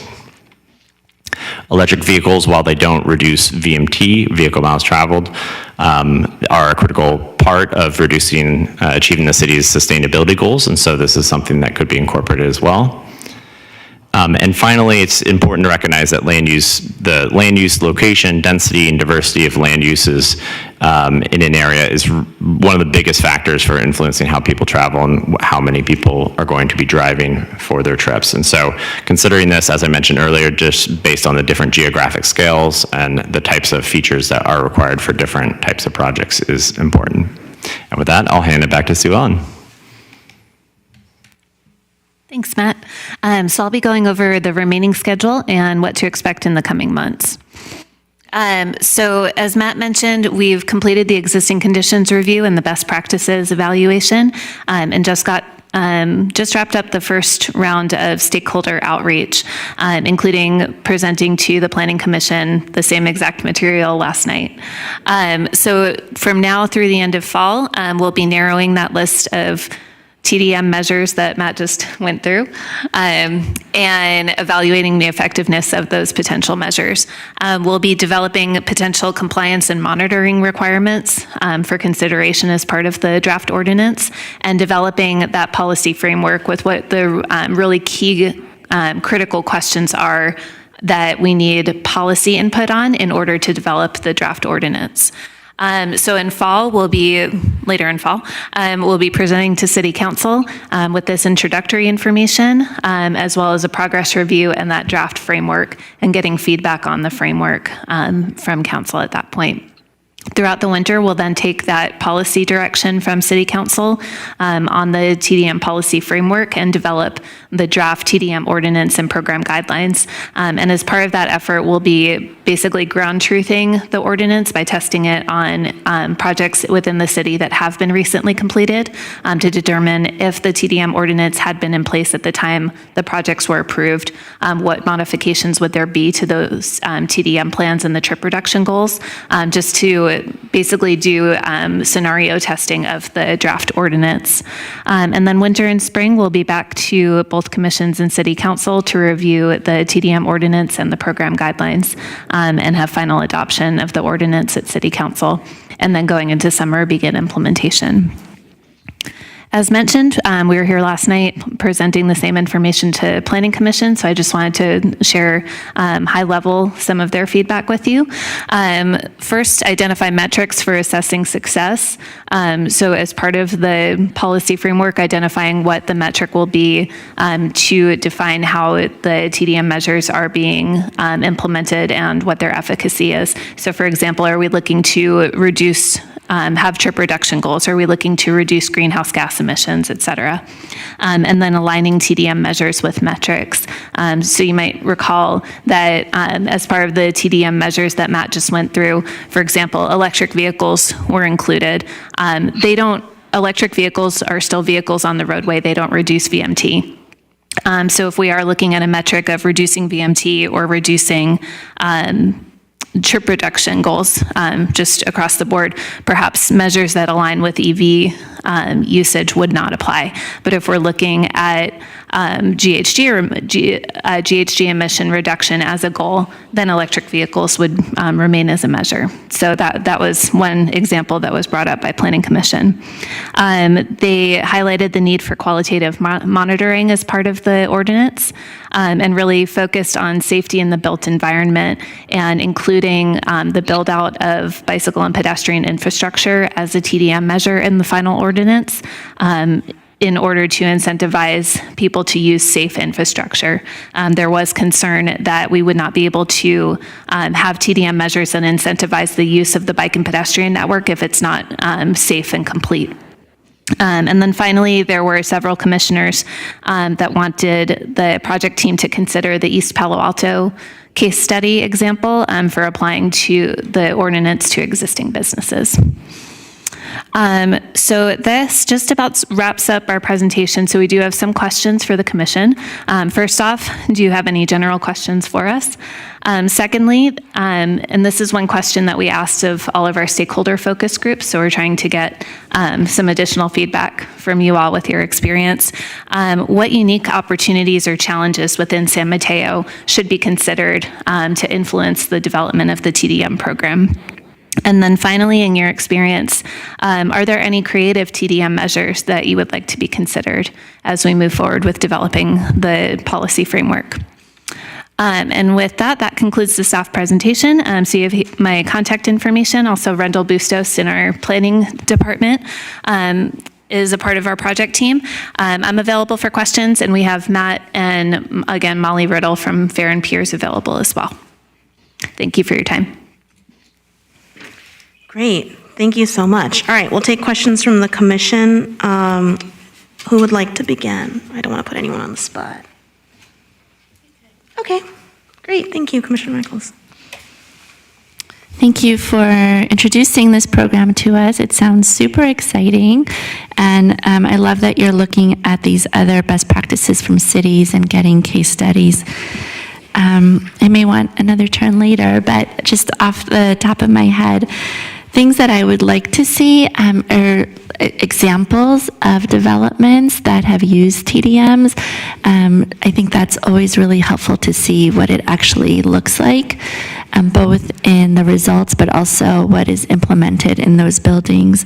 And I think it'd be helpful to do that for development that's occurred in San Mateo and then also in the case study cities you mentioned. Also numbers, as in how many developments do you expect this to apply to? Currently, our TDM in the TOD areas, how many that applies to about, and how many you think expanding it to citywide it would apply to? And then I took one of the unique challenges, I think, that for our area, I think it'd be helpful to connect with Caltrain and Samtrans and ask them what they've seen as best policies to increase those ridership, even if it means working on safety or lighting or whatever it may be. They may have some ideas on what to include in the TDM that they see work. And I'll think about some creative TDM measures while the others speak. Thank you. Did you want to respond to any of the questions that Commissioner Michaels had first? I think some of the information we'll have to gather and bring back. In terms of connecting with Caltrain and Samtrans, they were part of our stakeholder focus group with the transportation providers, so we are engaging them on this effort. Great. Any other questions? I have comments, but Okay. questions. I do. Thank you so much for that presentation. It was really great to hear and to see. I do have a question. How does this compare to the Complete Streets program that's going on right now? Is one question. And comments might be the rest of it. Let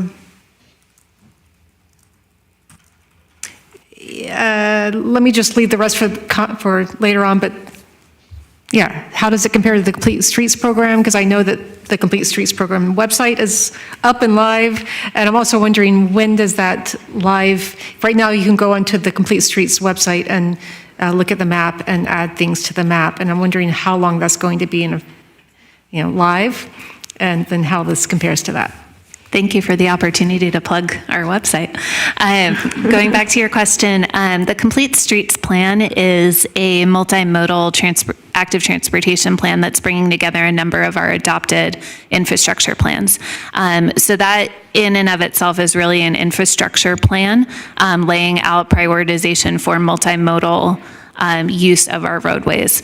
The Transportation Demand Management Ordinance will require certain trip reduction goals from development by encouraging the use of modes other than driving alone. So the interaction between the two is really that the Complete Streets Plan brings together our pedestrian master plan, bike master plan, green infrastructure plan, et cetera, to build out that built environment.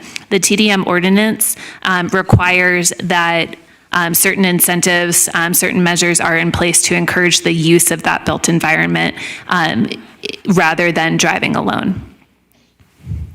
And in terms of how long the social pinpoint site will be up, on our website, I think offhand, www.cityofsanmateo.org/complete streets. You can go on and do our interactive map, and that will be live, I think for the duration of our project is our plan. And that project is expected to be finalized in February of 2024. Commissioner Riddlemeyer, if I may add to what Sue Ellen just shared, as part of our strategic planning and the presentation that we gave about 2 months ago, we tried to give you all that overall picture in terms of the strategy, the programming side, which is what this is, TDM, and then to Commissioner Michael's questions, sort of the safety infrastructure element. What standards do we need to make sure that our streets are safe, multimodal, so they facilitate then the increased use? So I just want to make a plug again for the effort we've been focusing on to give you all that strategic outlook as it relates to all these individual projects. Other questions? Are you? No? Okay. And you know, okay, great. I just had a couple clarifying questions and then I'll get to some substantive ones. So could you go back to your slides? What's the priority development area? I'm sorry, the circles were clearer than the long blue parts. Yeah. What does the blue part mean again?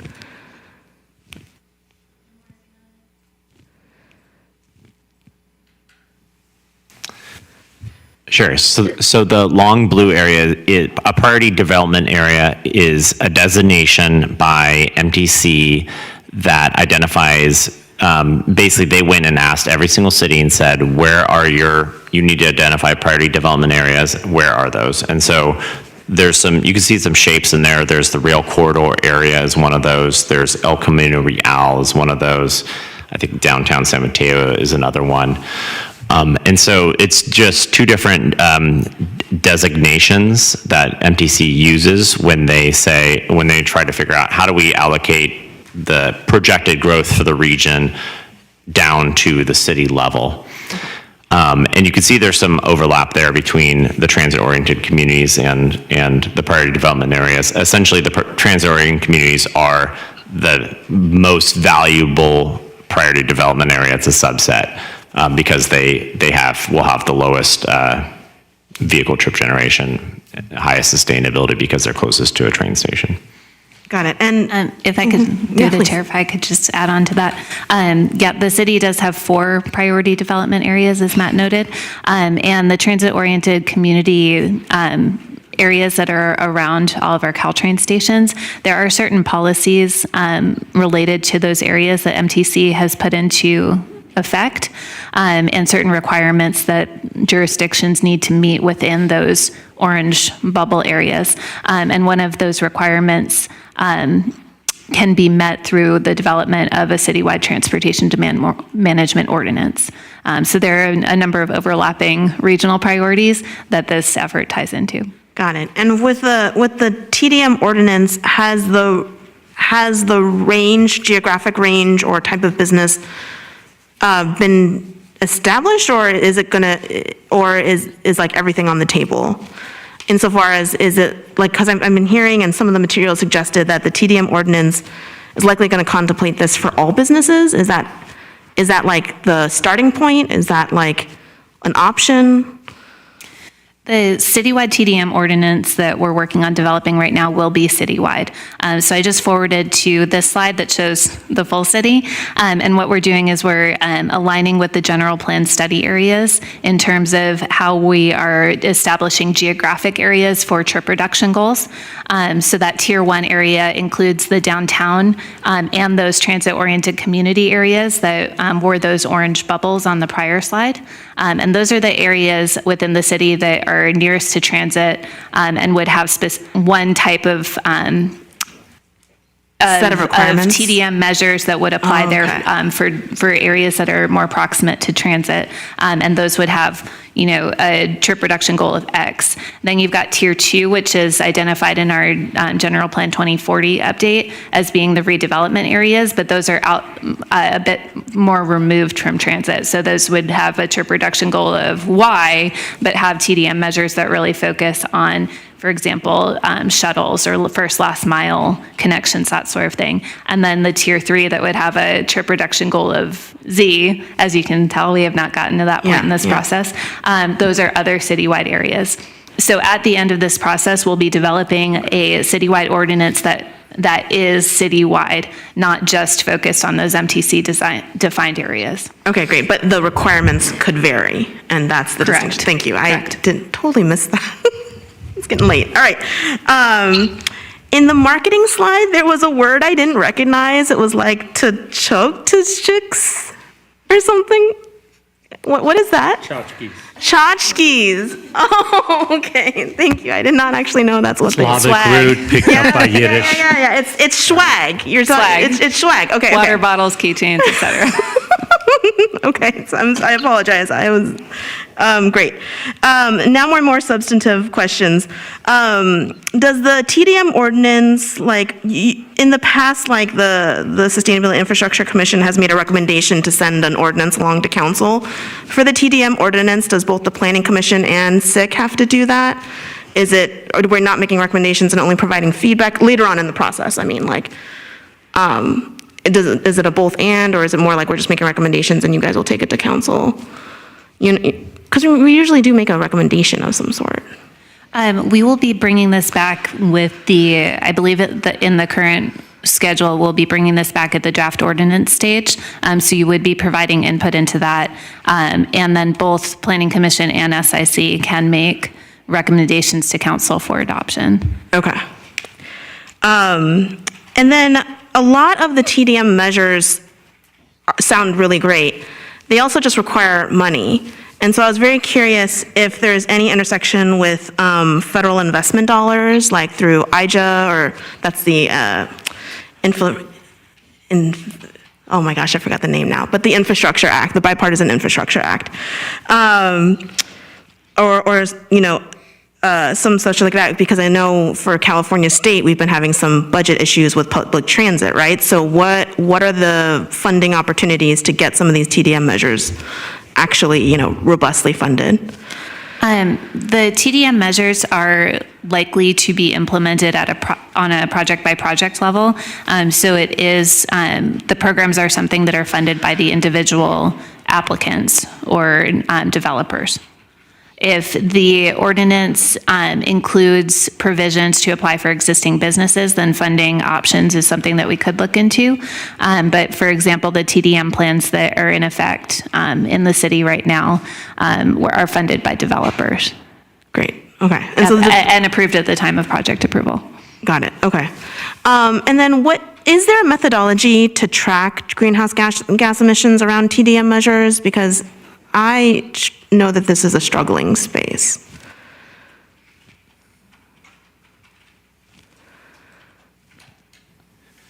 Maybe I can start to answer, and then Sue Ellen can also fill in. But there's statewide resources based on many different studies. So there's the California Air Pollution Control Officers Association that regulates air pollution within the state, and they coordinate with BAQMD, the Bay Area Air Quality District.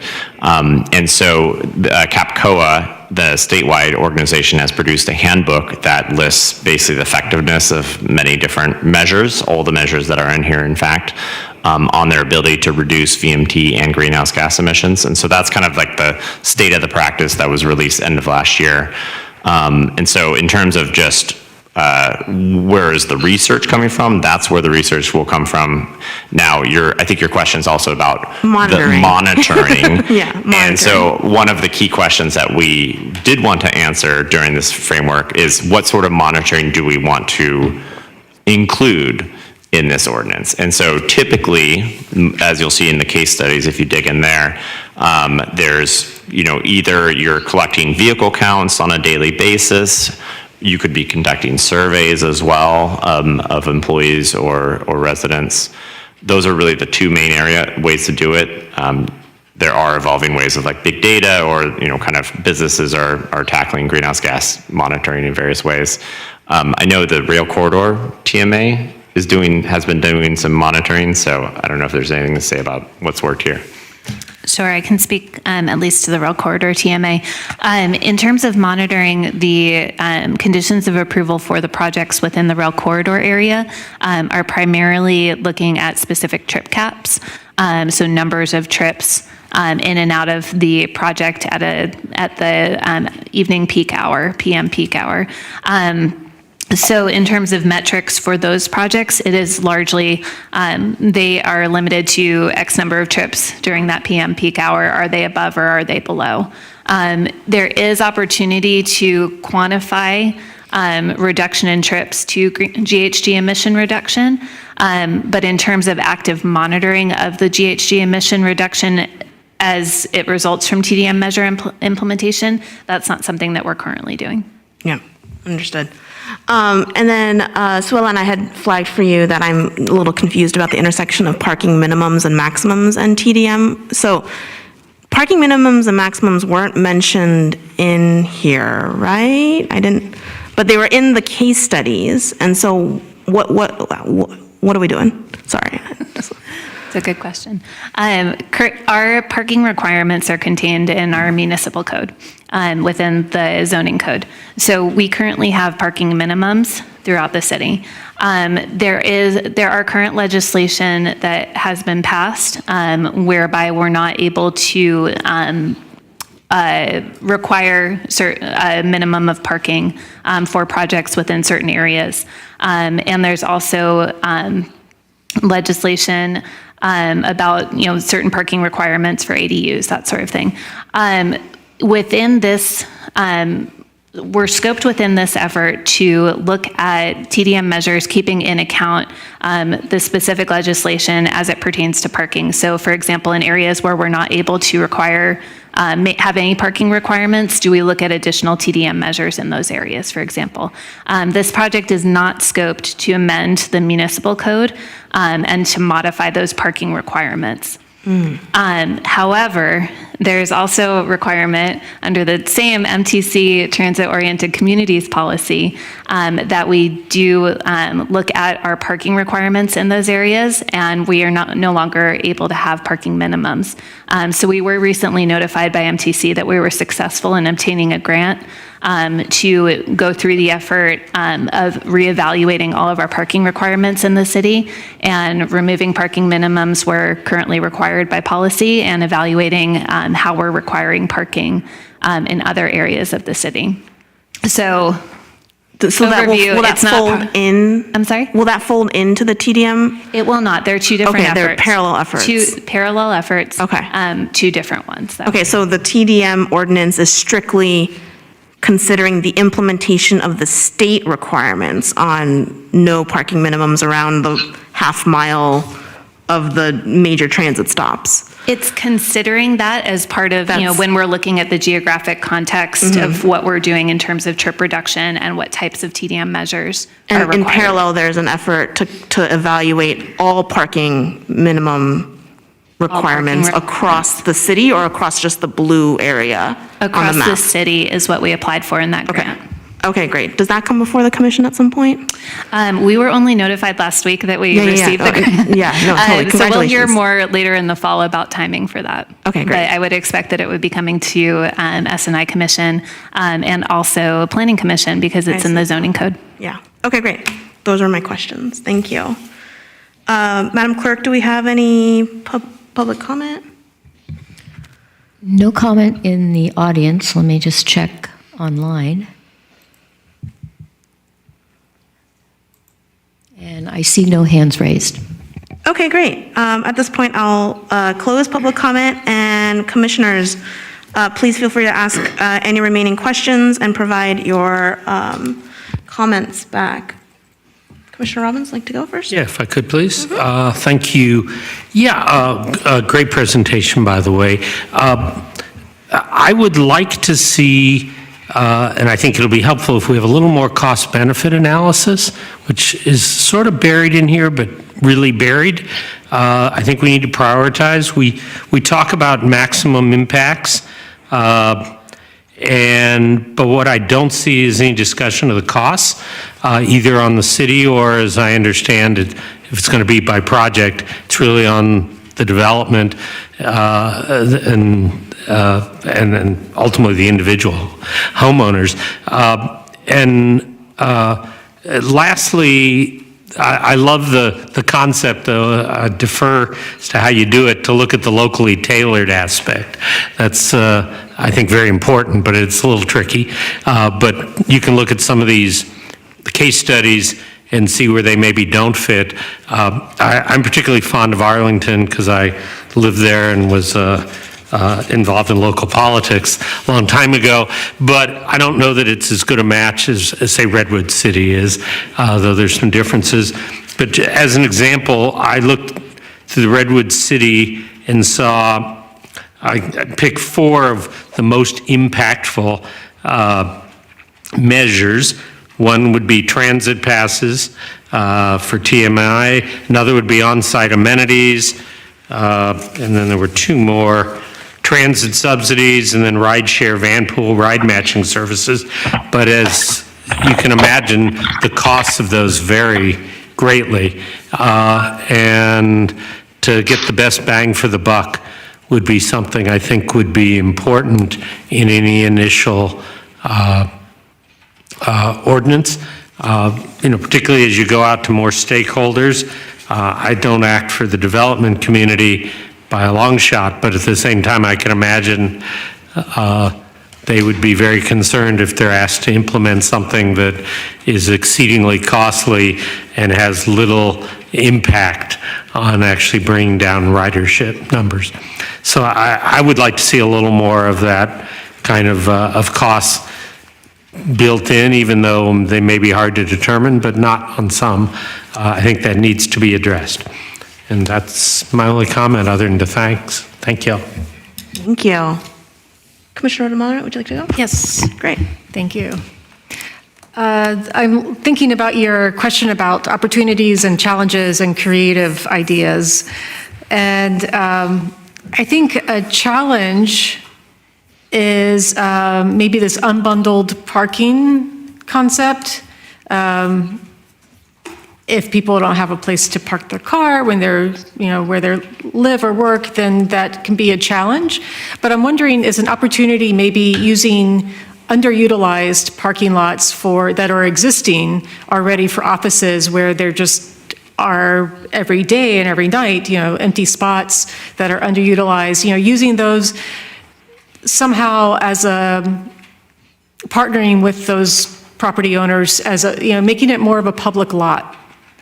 Public-private partnership, someplace for people to park.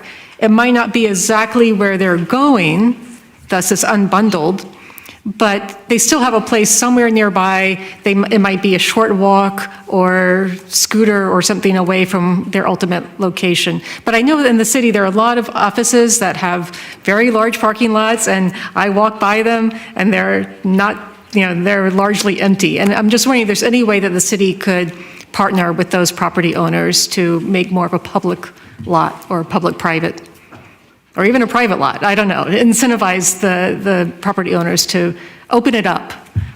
So I see that as one opportunity. Another challenge is when you're talking about not having people drive, and encouraging more pedestrian and bicycles and other slower modes of transportation.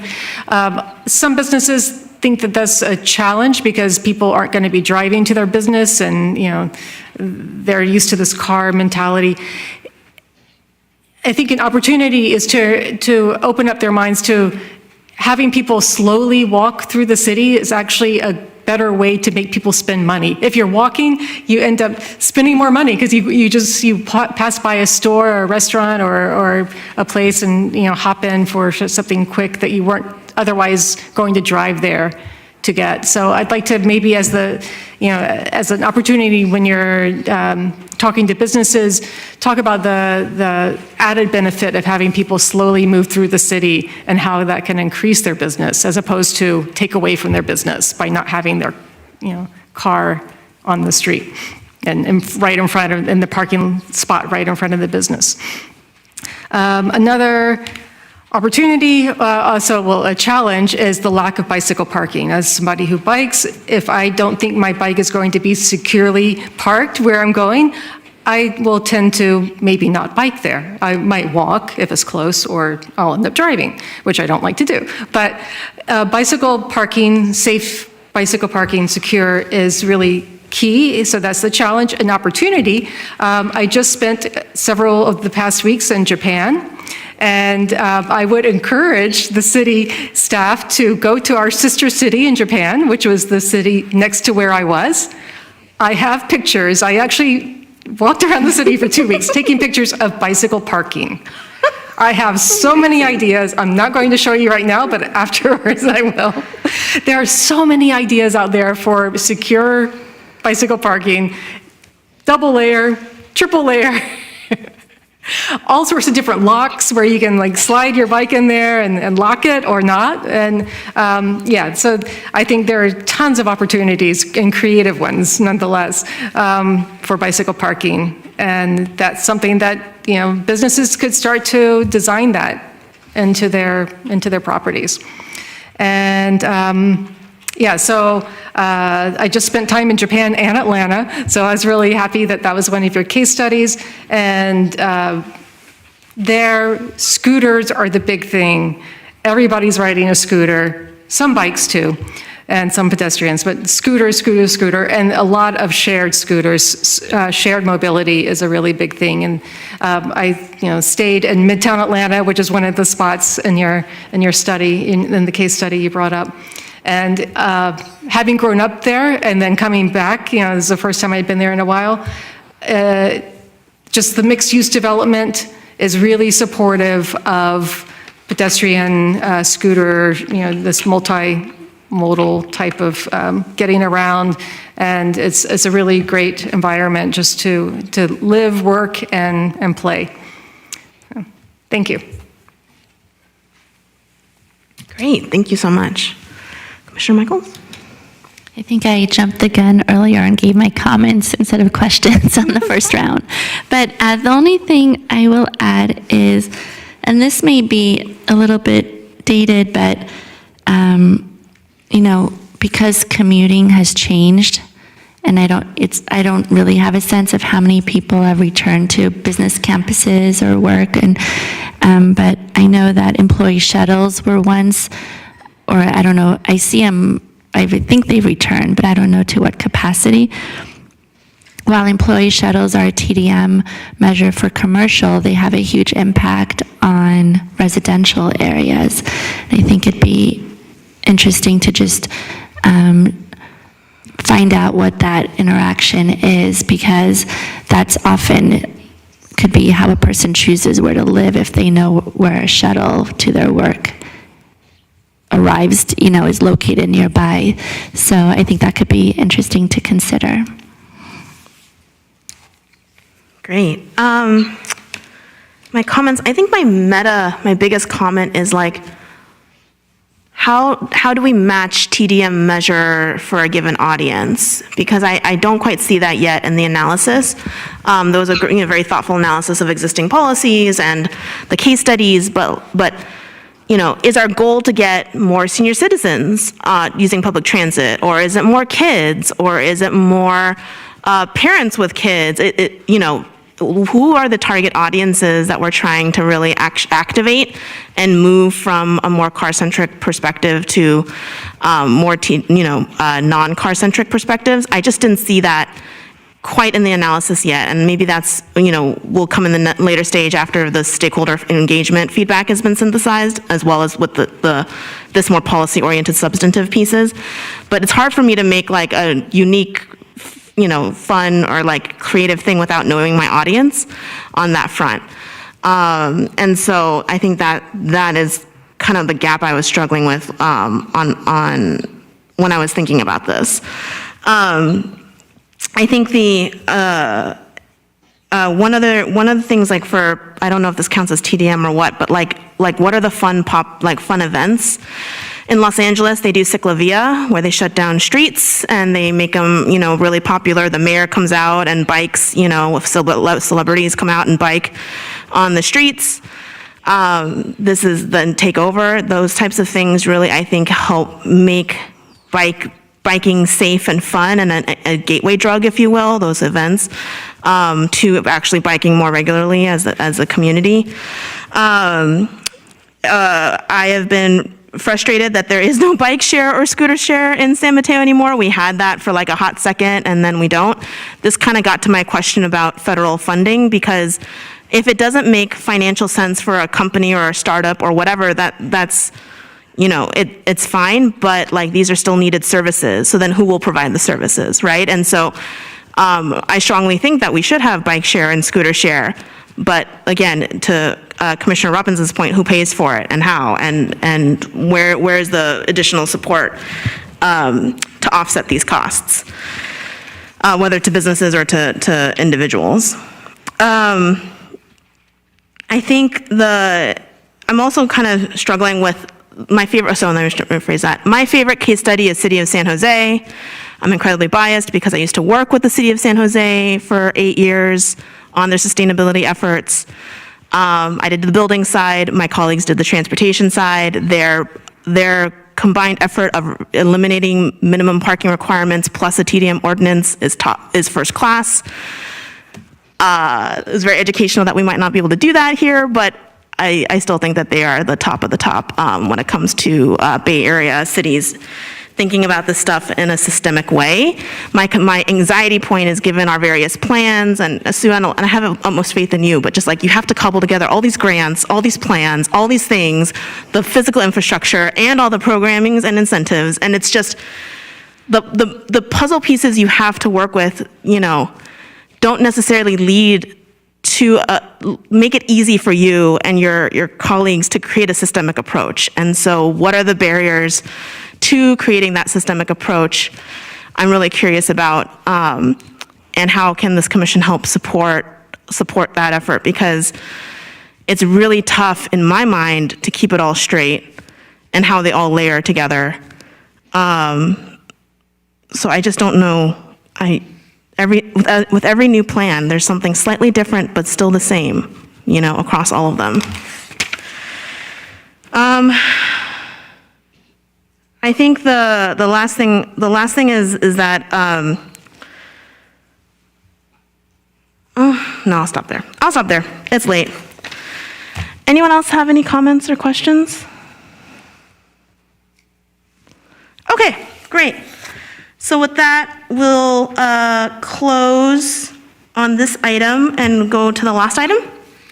Sound good? Thank you so much to you, Matt and Sue Ellen, and Molly on the Zoom. Thank you so much. Or in the back, I'm not sure where Molly was. No, thank you. All right, so the next item is Local Roadway Safety Plan Introduction with Bethany Lopez, Senior Engineer.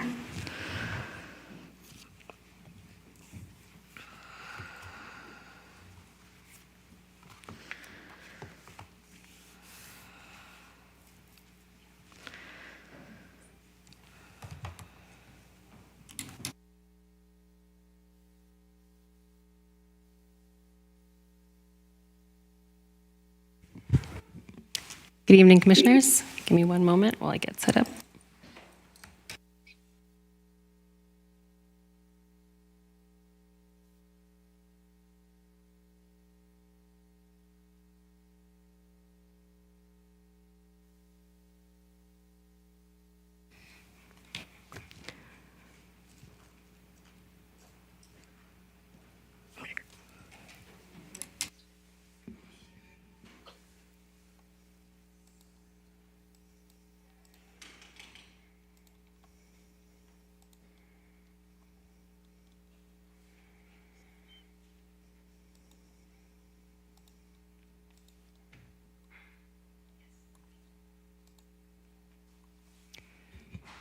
All right, I think we got that.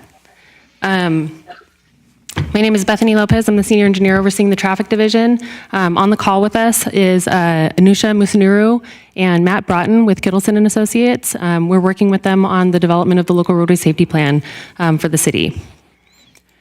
So tonight I'm going to go through what a local roadway safety plan is, talk about the purpose of it, the scope and the schedule for this project, talk about some of our initial findings, talk about our countermeasures toolbox and what countermeasures are, our community outreach efforts to date, and our next steps on this project.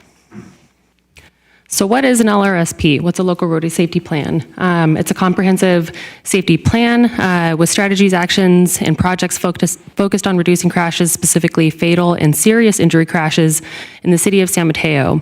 So to provide some context, some of the history of us working on a local roadway safety plan started back in 2020, late in 2020, where we started discussing how to approach developing project priorities with City Council. And in that, our recommendation was to utilize a data-driven approach, which we've talked to this commission about. And in mid-2021, Council gave us direction to move forward with identification of projects using a data-driven approach and to utilize the local roadway safety plan as the methodology to identify safety-specific data-driven projects. A little bit more context for this, especially in light of some of the previous items' comments. This is another plan. This is a safety-focused plan. And again, the specific reason for this plan is to work towards improving safety-specific concerns. The findings from this analysis, we do intend to fold into the Complete Streets Plan. So this is a layer and a data point in that larger effort. One of the other pieces of context for this plan is the idea of a Vision Zero plan, which you guys may be familiar with. And what a local roadway safety plan is sort of the toolbox for how you accomplish or start to accomplish some of your Vision Zero goals. And on the screen, what you'll see is the diagram on the left-hand side, which describes the safe systems approach. What this is one of the sort of latest concepts from the Federal Highway Administration about how we're going to approach traffic safety moving forward. And it's more innovative than some of the prior technologies and approaches that we've utilized. You'll see things like design for human mistakes. That's a more innovative approach than we've used previously. The idea of reducing kinetic energy by applying safe speeds, that it's not just an individual's responsibility for their own safety, but rather a shared responsibility for everybody's safety. So you'll see some of this sprinkled throughout some of the recommendations that we're moving towards based on our data findings. So again, the purpose of the project is to improve roadway safety for everybody in the city. The intention is to utilize data to identify our safety challenges and to make improvements where we identify those challenge areas.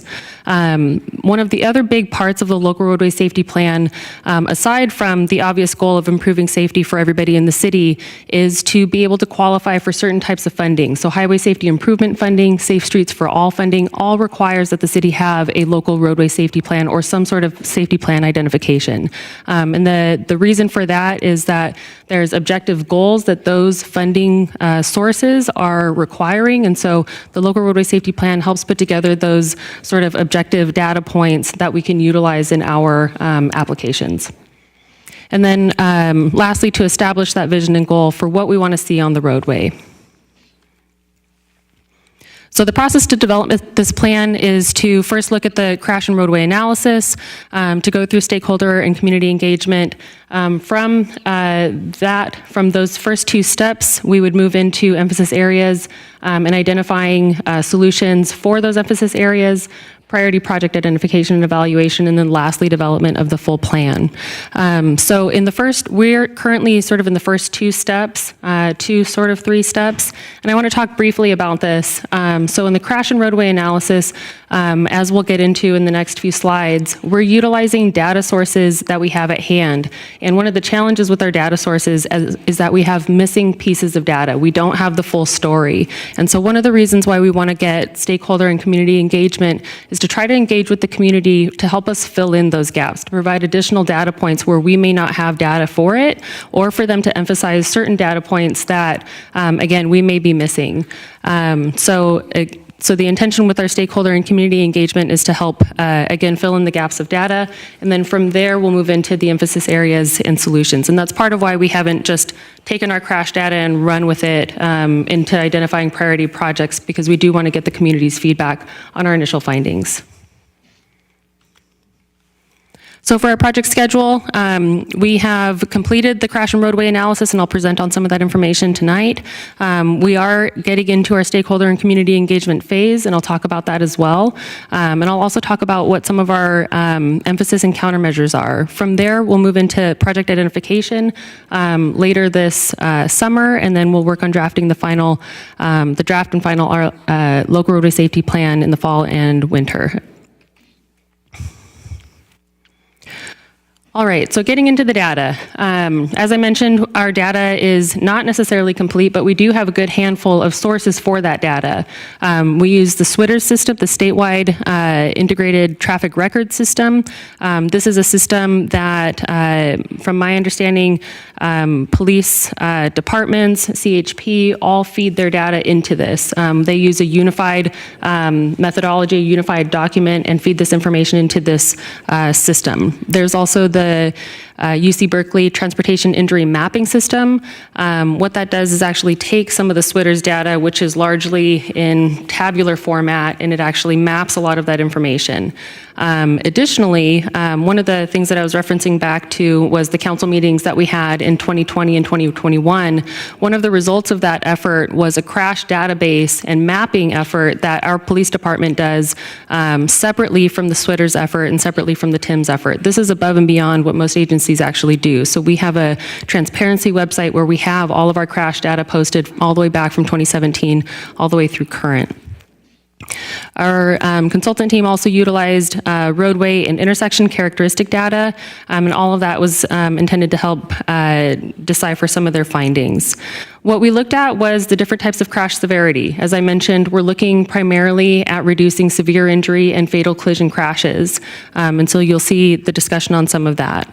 We looked at the locations, the types, the primary collision factors or crash factors, temporal trends, so we looked at these things over time, and then we looked at them on our network.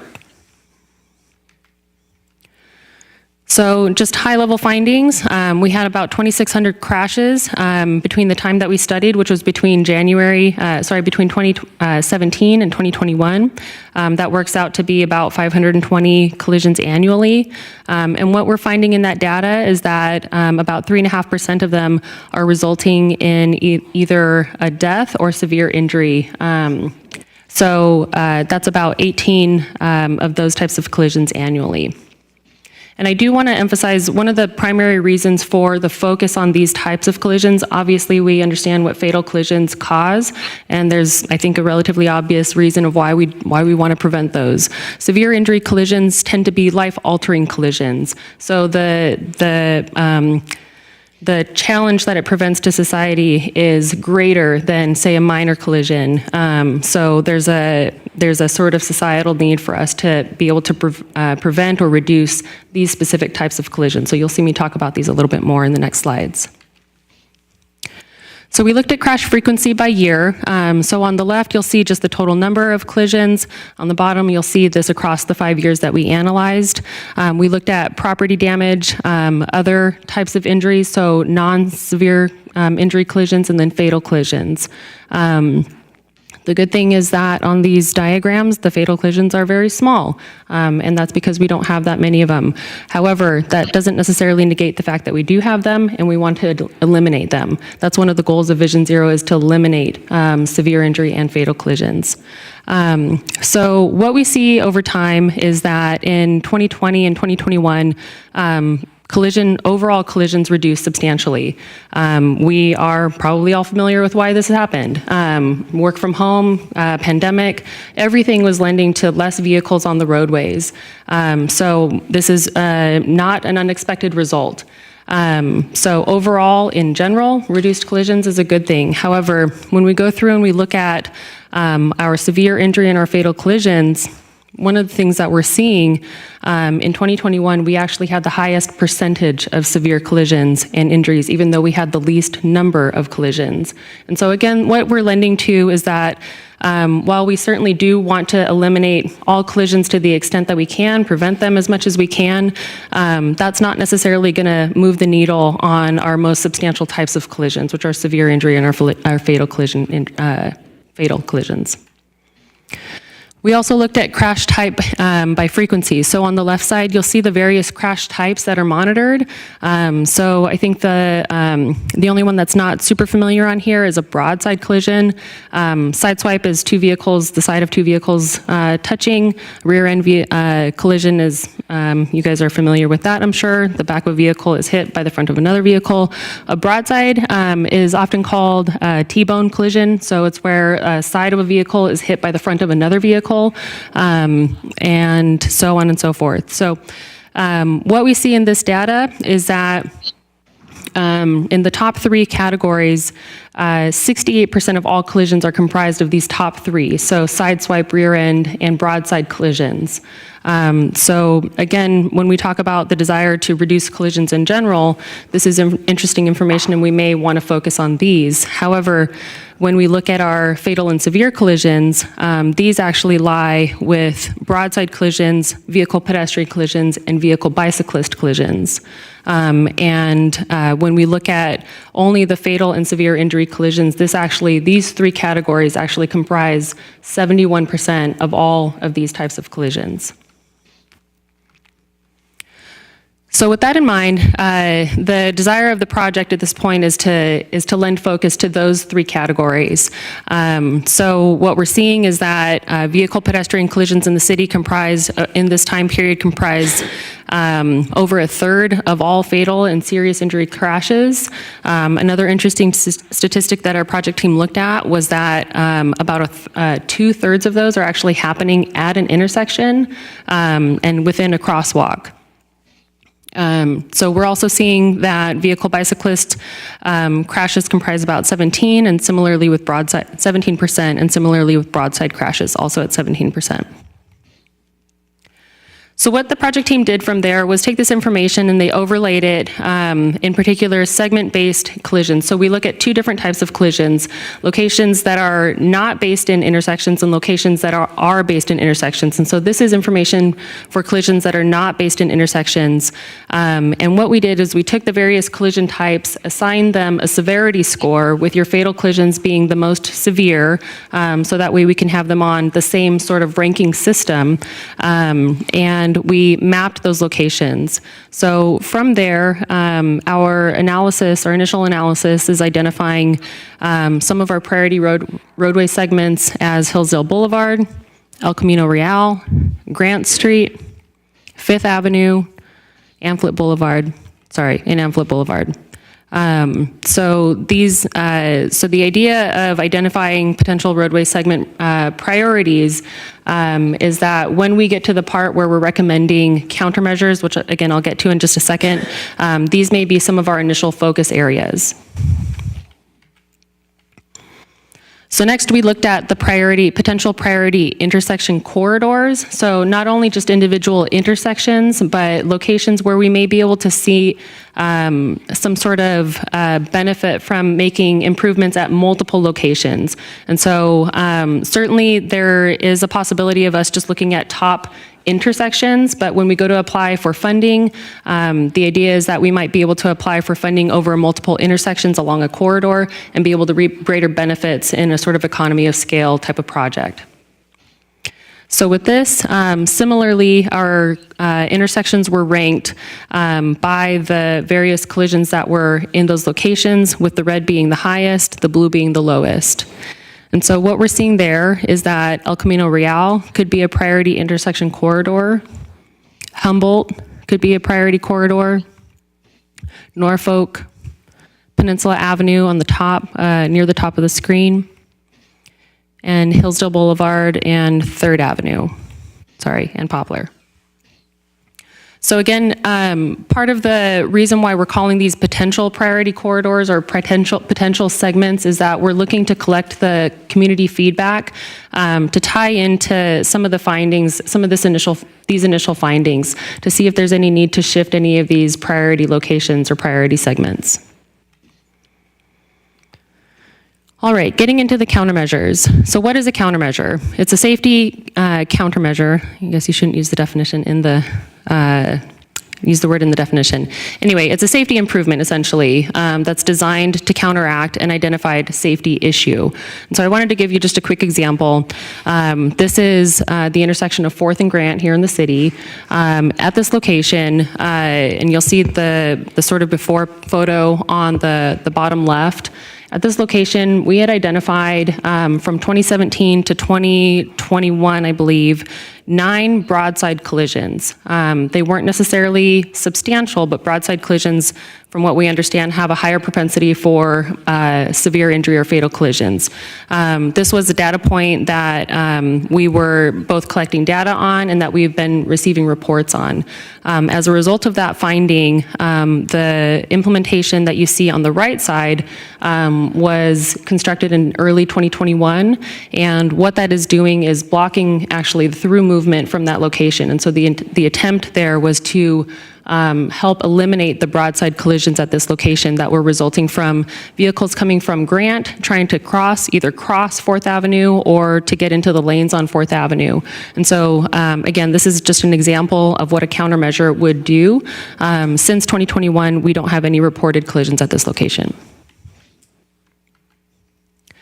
So getting into some additional examples of different types of treatments. You're familiar with a lot of these types of treatments, but again, this is intended to be more systemic than just recommending treatments at various locations. This is intended to identify, the intention of the project is to identify specific issues and utilize the countermeasures that I identified in this document to address those specific challenges that are identified.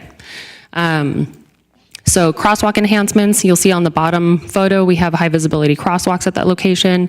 Rectangular rapid flashing beacons are what's shown in the top photo. A pedestrian hybrid beacon is the beacon type. It's a regulatory type device that's shown in the bottom photo.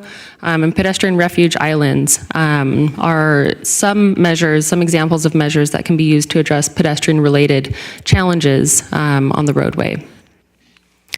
For bicycle improvements, there are bike lane extensions through the intersection, and that's what you'll see on the photo on the right, those dots that travel all the way through from one side of the intersection to the other. Bike lanes, which we're familiar with. Bike signals, which provide dedicated signals, add a traffic signal specifically for bicycle movements that allow bicycles to travel through an intersection safely rather than just alongside vehicles. And bike boxes, and that's what you see on the bottom photo here. And a bike box is it allows bicyclists to come up to the front of a vehicle movement so that they can make their maneuvers more safely, so they're not having to weave within traffic when the green light is given. For roadway segment treatments, again, we had talked briefly about roadway segments rather than at intersections. Street lighting is one of the mechanisms to be able to make safety improvements. Speed management, certainly, so dynamic speed feedback signs and traffic calming. In this photo alone, there's a handful of these. So we have street lighting that you'll see here that helps light up the crosswalk. We have a speed cushion, or actually a speed table at this location. And so this is a raised mechanism that allows, or a raised device, or this one's actually constructed into the ground, that functions to slow vehicles and also serves as a raised pathway for pedestrians crossing the roadway. And then also curb extensions or some sort of roadway narrowing.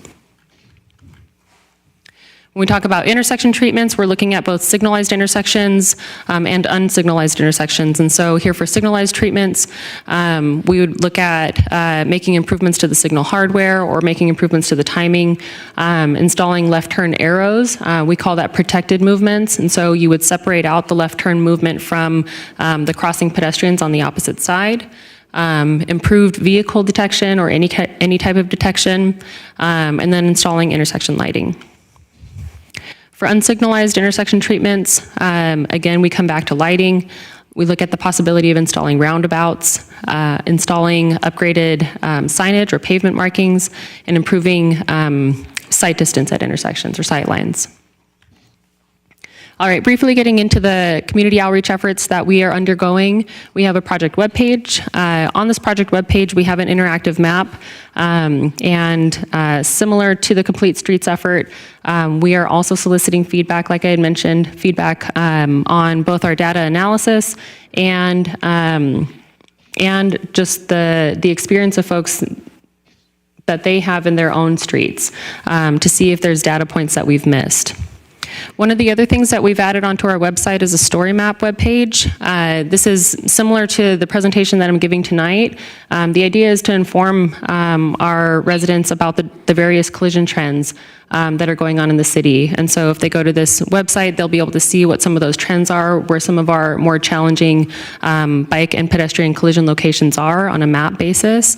And again, utilize that information to help provide some input on their own experiences.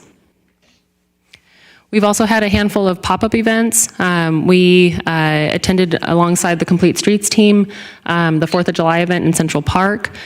We also attended the Farmers Market this past weekend at College of San Mateo. Again, we're going to be, in an effort to try to engage folks to try to understand if their experience aligns with what we're finding in our data. We will be posting flyers in various areas around the city. And these areas are areas that we have seen have a large amount of collisions already. And again, we're just trying to see if we've captured everything. And so these flyers, we'll be posting them on our website, and then you'll see them around town, have some additional location-specific information for those neighborhoods about some of the collision challenges that they're seeing there. All right, so next steps are to compile that community outreach. We would incorporate that into our data and use that to start developing priority projects, and then fold that into our draft local roadway safety plan. From there, we'll draft the local roadway safety plan. We will work with our project development team in the fall time period. We would bring that draft document back to this group as well, and then take it to City Council in November, December timeframe. So this evening, what I'm hoping to get from the commission is feedback on some of our initial findings. I wanted to share our interactive map to encourage you to also share your feedback there and your experiences there. And then definitely we'll be bringing back our local roadway safety plan in the fall, and we'll be looking for your feedback on our priority projects at that time. Great. Thank you so much for such a wonderful presentation, Bethany. All right. We will take questions from the commission. Anyone would like to start? All right, Commissioner Robbins, thank you. First, I want to say that's one of the best presentations I've seen over many years. Bethany, that was fantastic. I do have a couple questions, though. Give and then take. As we've worked together a long time. That's a real pleasure.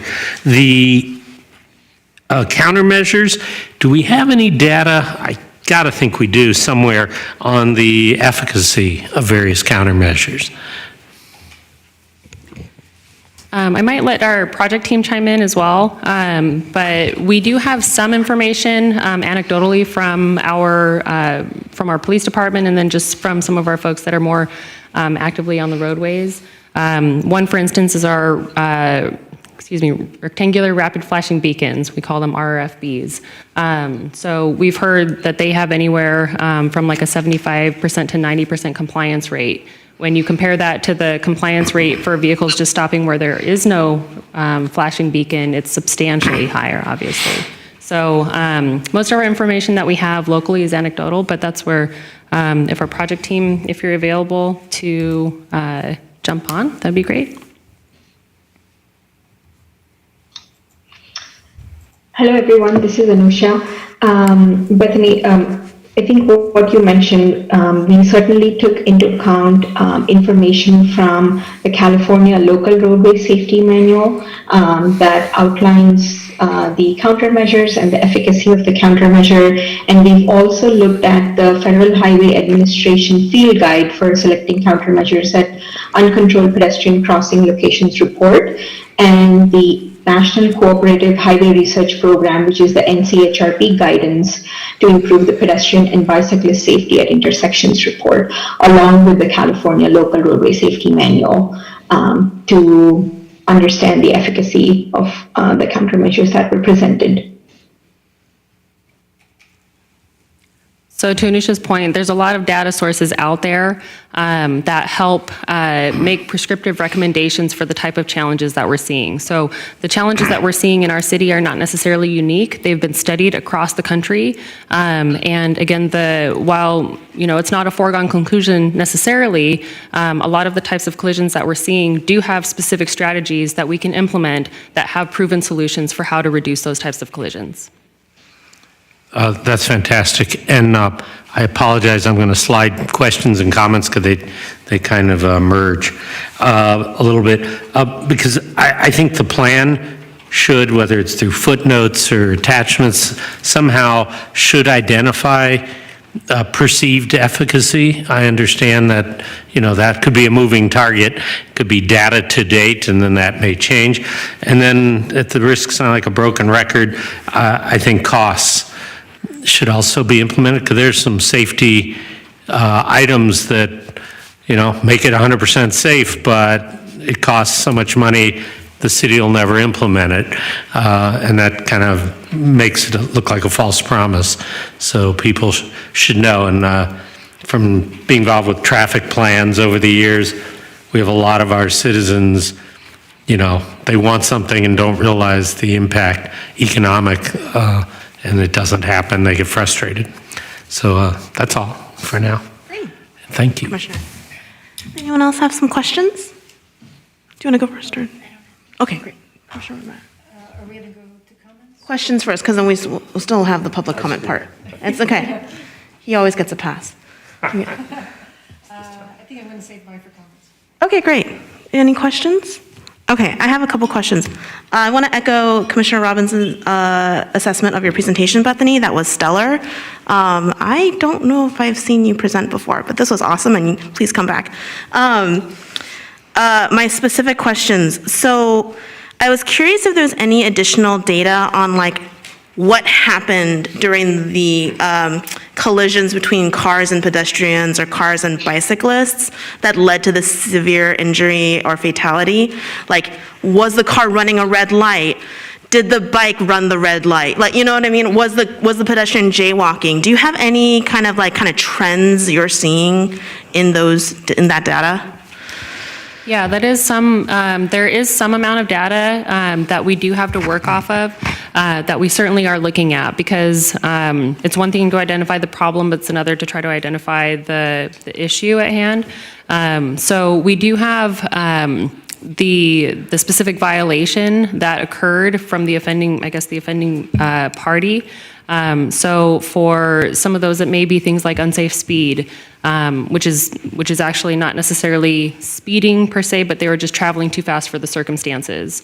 So things like that, that we're certainly looking at to try to identify trends and utilize that information to make recommendations more specifically at these locations. So it's definitely not just let's go install a bunch of RFBs and expect that that's going to be the sort of silver bullet to improve pedestrian safety.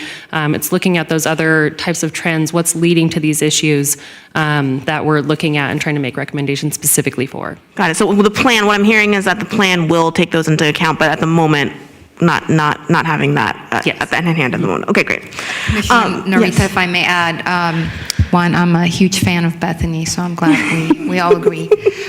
Something that she didn't mention was 2 years ago, there were multiple study sessions with council that actually broke down the types of collision, and the last one was focused on pedestrian analyses that really showed why the reason, specifically your question. So there are analyses that have been done that take a look specifically at the costs, and like you said, that will be folded. But those presentations were done extremely well and also are eye-opening. Great. Whenever you come back, like in September, October, if you can provide a couple of those pieces, that will be really informative, I think. Okay. Also, so Vision Zero, has gotten a lot of pushback as a concept in the big cities that it's been implemented in, or tried to be implemented in, because traffic fatalities have actually increased in Los Angeles and New York and Chicago.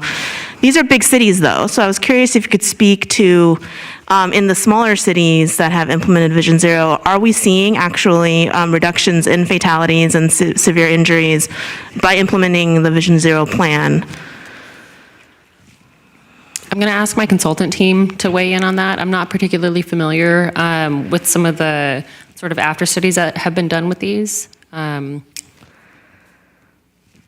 This is Matt Broughton with Kittleson. So Hoboken, New Jersey is actually the first U.S. city that has achieved the Vision Zero goal, where they had 0 fatalities and I think only 4 injury crashes as part of their effort. I think generally right now, like to your point of that some cities are seeing increases, is we are still very much in a learning process of what works in every situation. So to the question earlier about the efficacy of different treatments, we know based on national research what works based on that data that was collected, but we don't know in the specific context of every jurisdiction. And so that's why as part of every plan that we develop under, a safety management plan, it is really focused on that monitoring, evaluation, and being able to pivot. But what we want to really focus on from that goal is that we are treating it as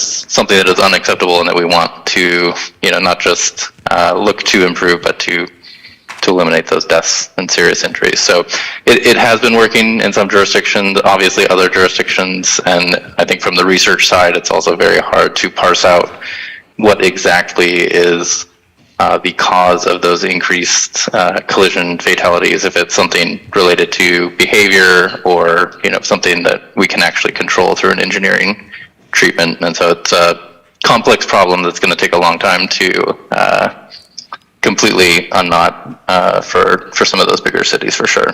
Yeah, and it could also just be there's more pedestrians and more bicyclists, and then there are therefore more,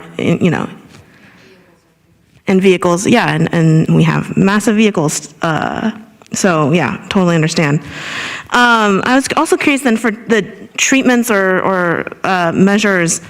A lot of the ones on the list, for instance, for pedestrians and for bikes, they seem to add something to existing infrastructure, like you mentioned, like the lights, but are adding new crosswalks also on the table, or adding more 4-way stop signs also on the table, that kind of stuff. Yeah, certainly. I think the intention is to utilize the data to make those recommendations where it's appropriate. We also do have other plans, like we're talking about the plethora of plans that we have that are making recommendations for certain connectivity. So one example of that is our TOD pedestrian access plan that looks at our access more holistically and makes recommendations for those. So it's not just a safety-driven recommendation. It might be through access needs as well. But certainly that can be an outcome of this. Okay, great. And also, sorry, what about delayed lights, or where the lights, where it's all directional crossing and every car has to stop at an intersection? Those types of things. Is that within scope or is that out of scope? Yeah, I would say that probably the former of those, what we call LPI, why is it escaping me? Lagging pedestrian interval is the first one where pedestrians are given a short amount of time first to start their crossing prior to any of the vehicles going. The latter is called an all-pedestrian phase, or commonly called a pedestrian scramble, where all the vehicles stop and all the pedestrians have a movement. They can go sort of every which way in an intersection. I would say that it's more likely that we would see an LPI recommendation because there's a lot more implications for safety and getting folks sort of on their way into the intersection before vehicles have the chance to start making their maneuver, rather than the scramble is more of an operational improvement. In general, we as a city are looking at opportunities to implement scrambles, but it may not be a recommendation through this analysis. Okay, cool. And then my last thing is just, so just to be super clear, like behavior change and enforcement of correct behavior is out of scope, right? So for instance, there is so many more people rolling through stop signs and blasting through red lights post-pandemic. I think people love freedom now or something. So, but that is technically out of scope, correct, of this plan? Like enforcement, like increasing enforcement of this. Yeah, it's not exclusively out of scope. I don't want to say that. So I will mention that as part of I had mentioned briefly, our PDT, our project development team, we also call them our safety partners.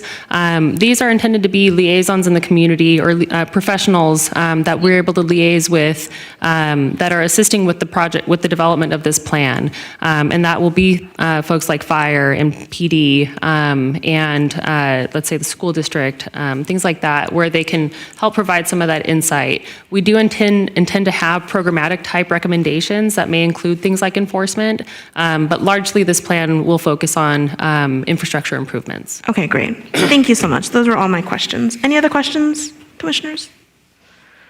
Okay, Madam Clerk will open it up for public comment. There's no one in the audience that is speaking, obviously. Attendee, no, there is nobody with their hand raised. Okay, great. I will close public comment, and we'll move on to final discussion and comments for Bethany. So who would like to begin their comments or add to comments?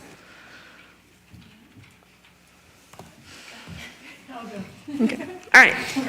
Thank you, Commissioner Rodemeyer. Okay, I'm going. So thank you again. I think one comment I have is when you do outreach for this or before, if there can be transparency about the cost, as Commissioner Robbins is pushing that point, what I'm really interested in is helping people understand what's the difference in cost of, say, a speed cushion versus a curb extension. So when you're getting feedback from community members, that they understand the difference in prices. And that's just two examples. Also, transparency about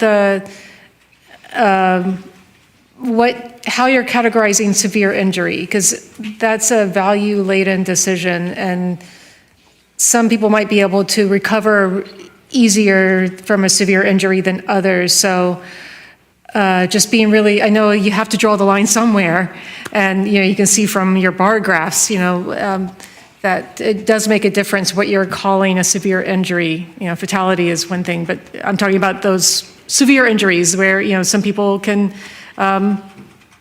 continue working after a severe injury, after a recovery period, and for other people, that might completely destroy their livelihood.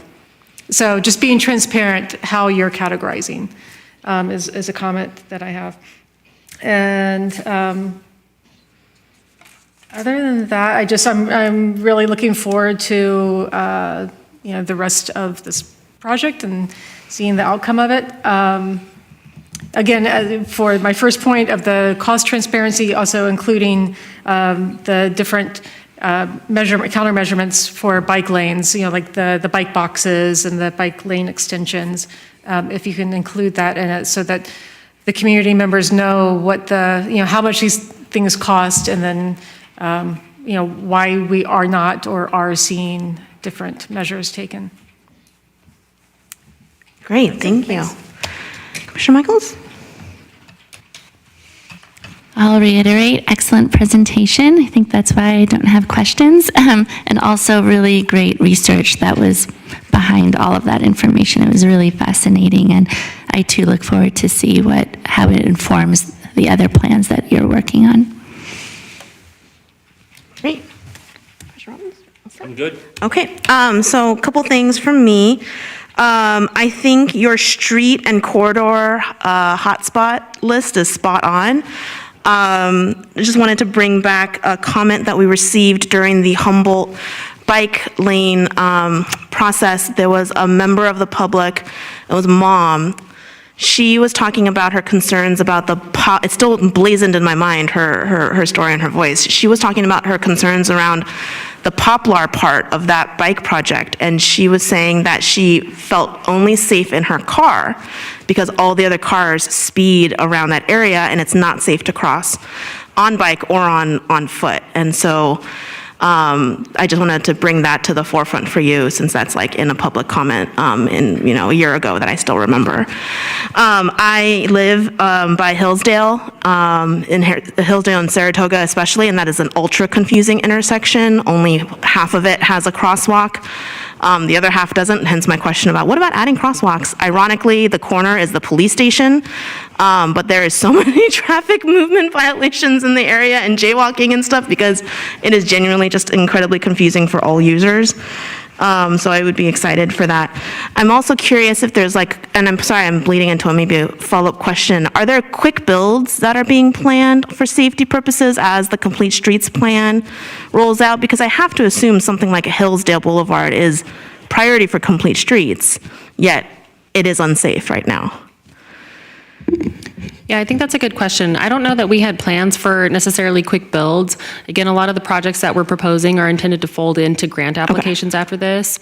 But that's certainly something that we can look into. I am familiar with some of our, like the RFBs, for instance. They're not terribly expensive. And if we're sort of identifying priority locations combined with relatively, I guess what I'm getting at is a high cost to benefit ratio, then we might be able to move towards some of that. And if I can add, Bethany, 4th Street is an example, I think, of a quick build. I think your question is a very good one because we are identifying the critical areas, and in the interim, if there are measures that we can implement that are quick build and pilot, and one of our, the consultants was saying that we should monitor and be open to pivoting. And I think that the quick build approach definitely facilitates that.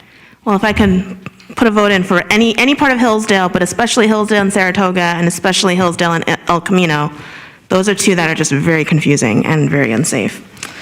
Most of my things were other questions. I would strongly urge some real talk with police about enforcement. Usually I'm not a big person on enforcement, but this traffic stuff is just getting crazy. People are just blowing through lights left and right these days. I'm a big fan of the scramble, but understand and respect that might not be within scope. Just looking forward to your next presentation with the plan itself. Thank you, Bethany. Anything else? Yeah, please. Just a follow-up question about quick builds. I'm just curious where the funding for those comes from. Is it? Yeah, thanks. So because they are more cost-effective, they're typically, they can be done by our in-house crews, and we have funding through Measure S that we can tap into. Great. Thank you so much. Thank you.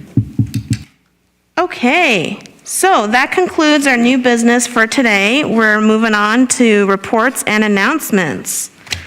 Are there any other reports and announcements? Commissioners? Yes, Commissioner Robbins. Yeah, I have two. One is, and it just goes back to the fact that I was a park commissioner for 1,000 years. Don't forget to go out to the music festival every Thursday evening, and make sure you bring a lot of money to buy beer and wine from the Park Foundation booth. And yes, I'm president of that foundation, but all the money goes back to the city for parks. And even though I, of course, love Public Works more, nonetheless, I still have a park gene somewhere there. But on the public works side, I have a staff question. Is it true that this is the director's last commission meeting?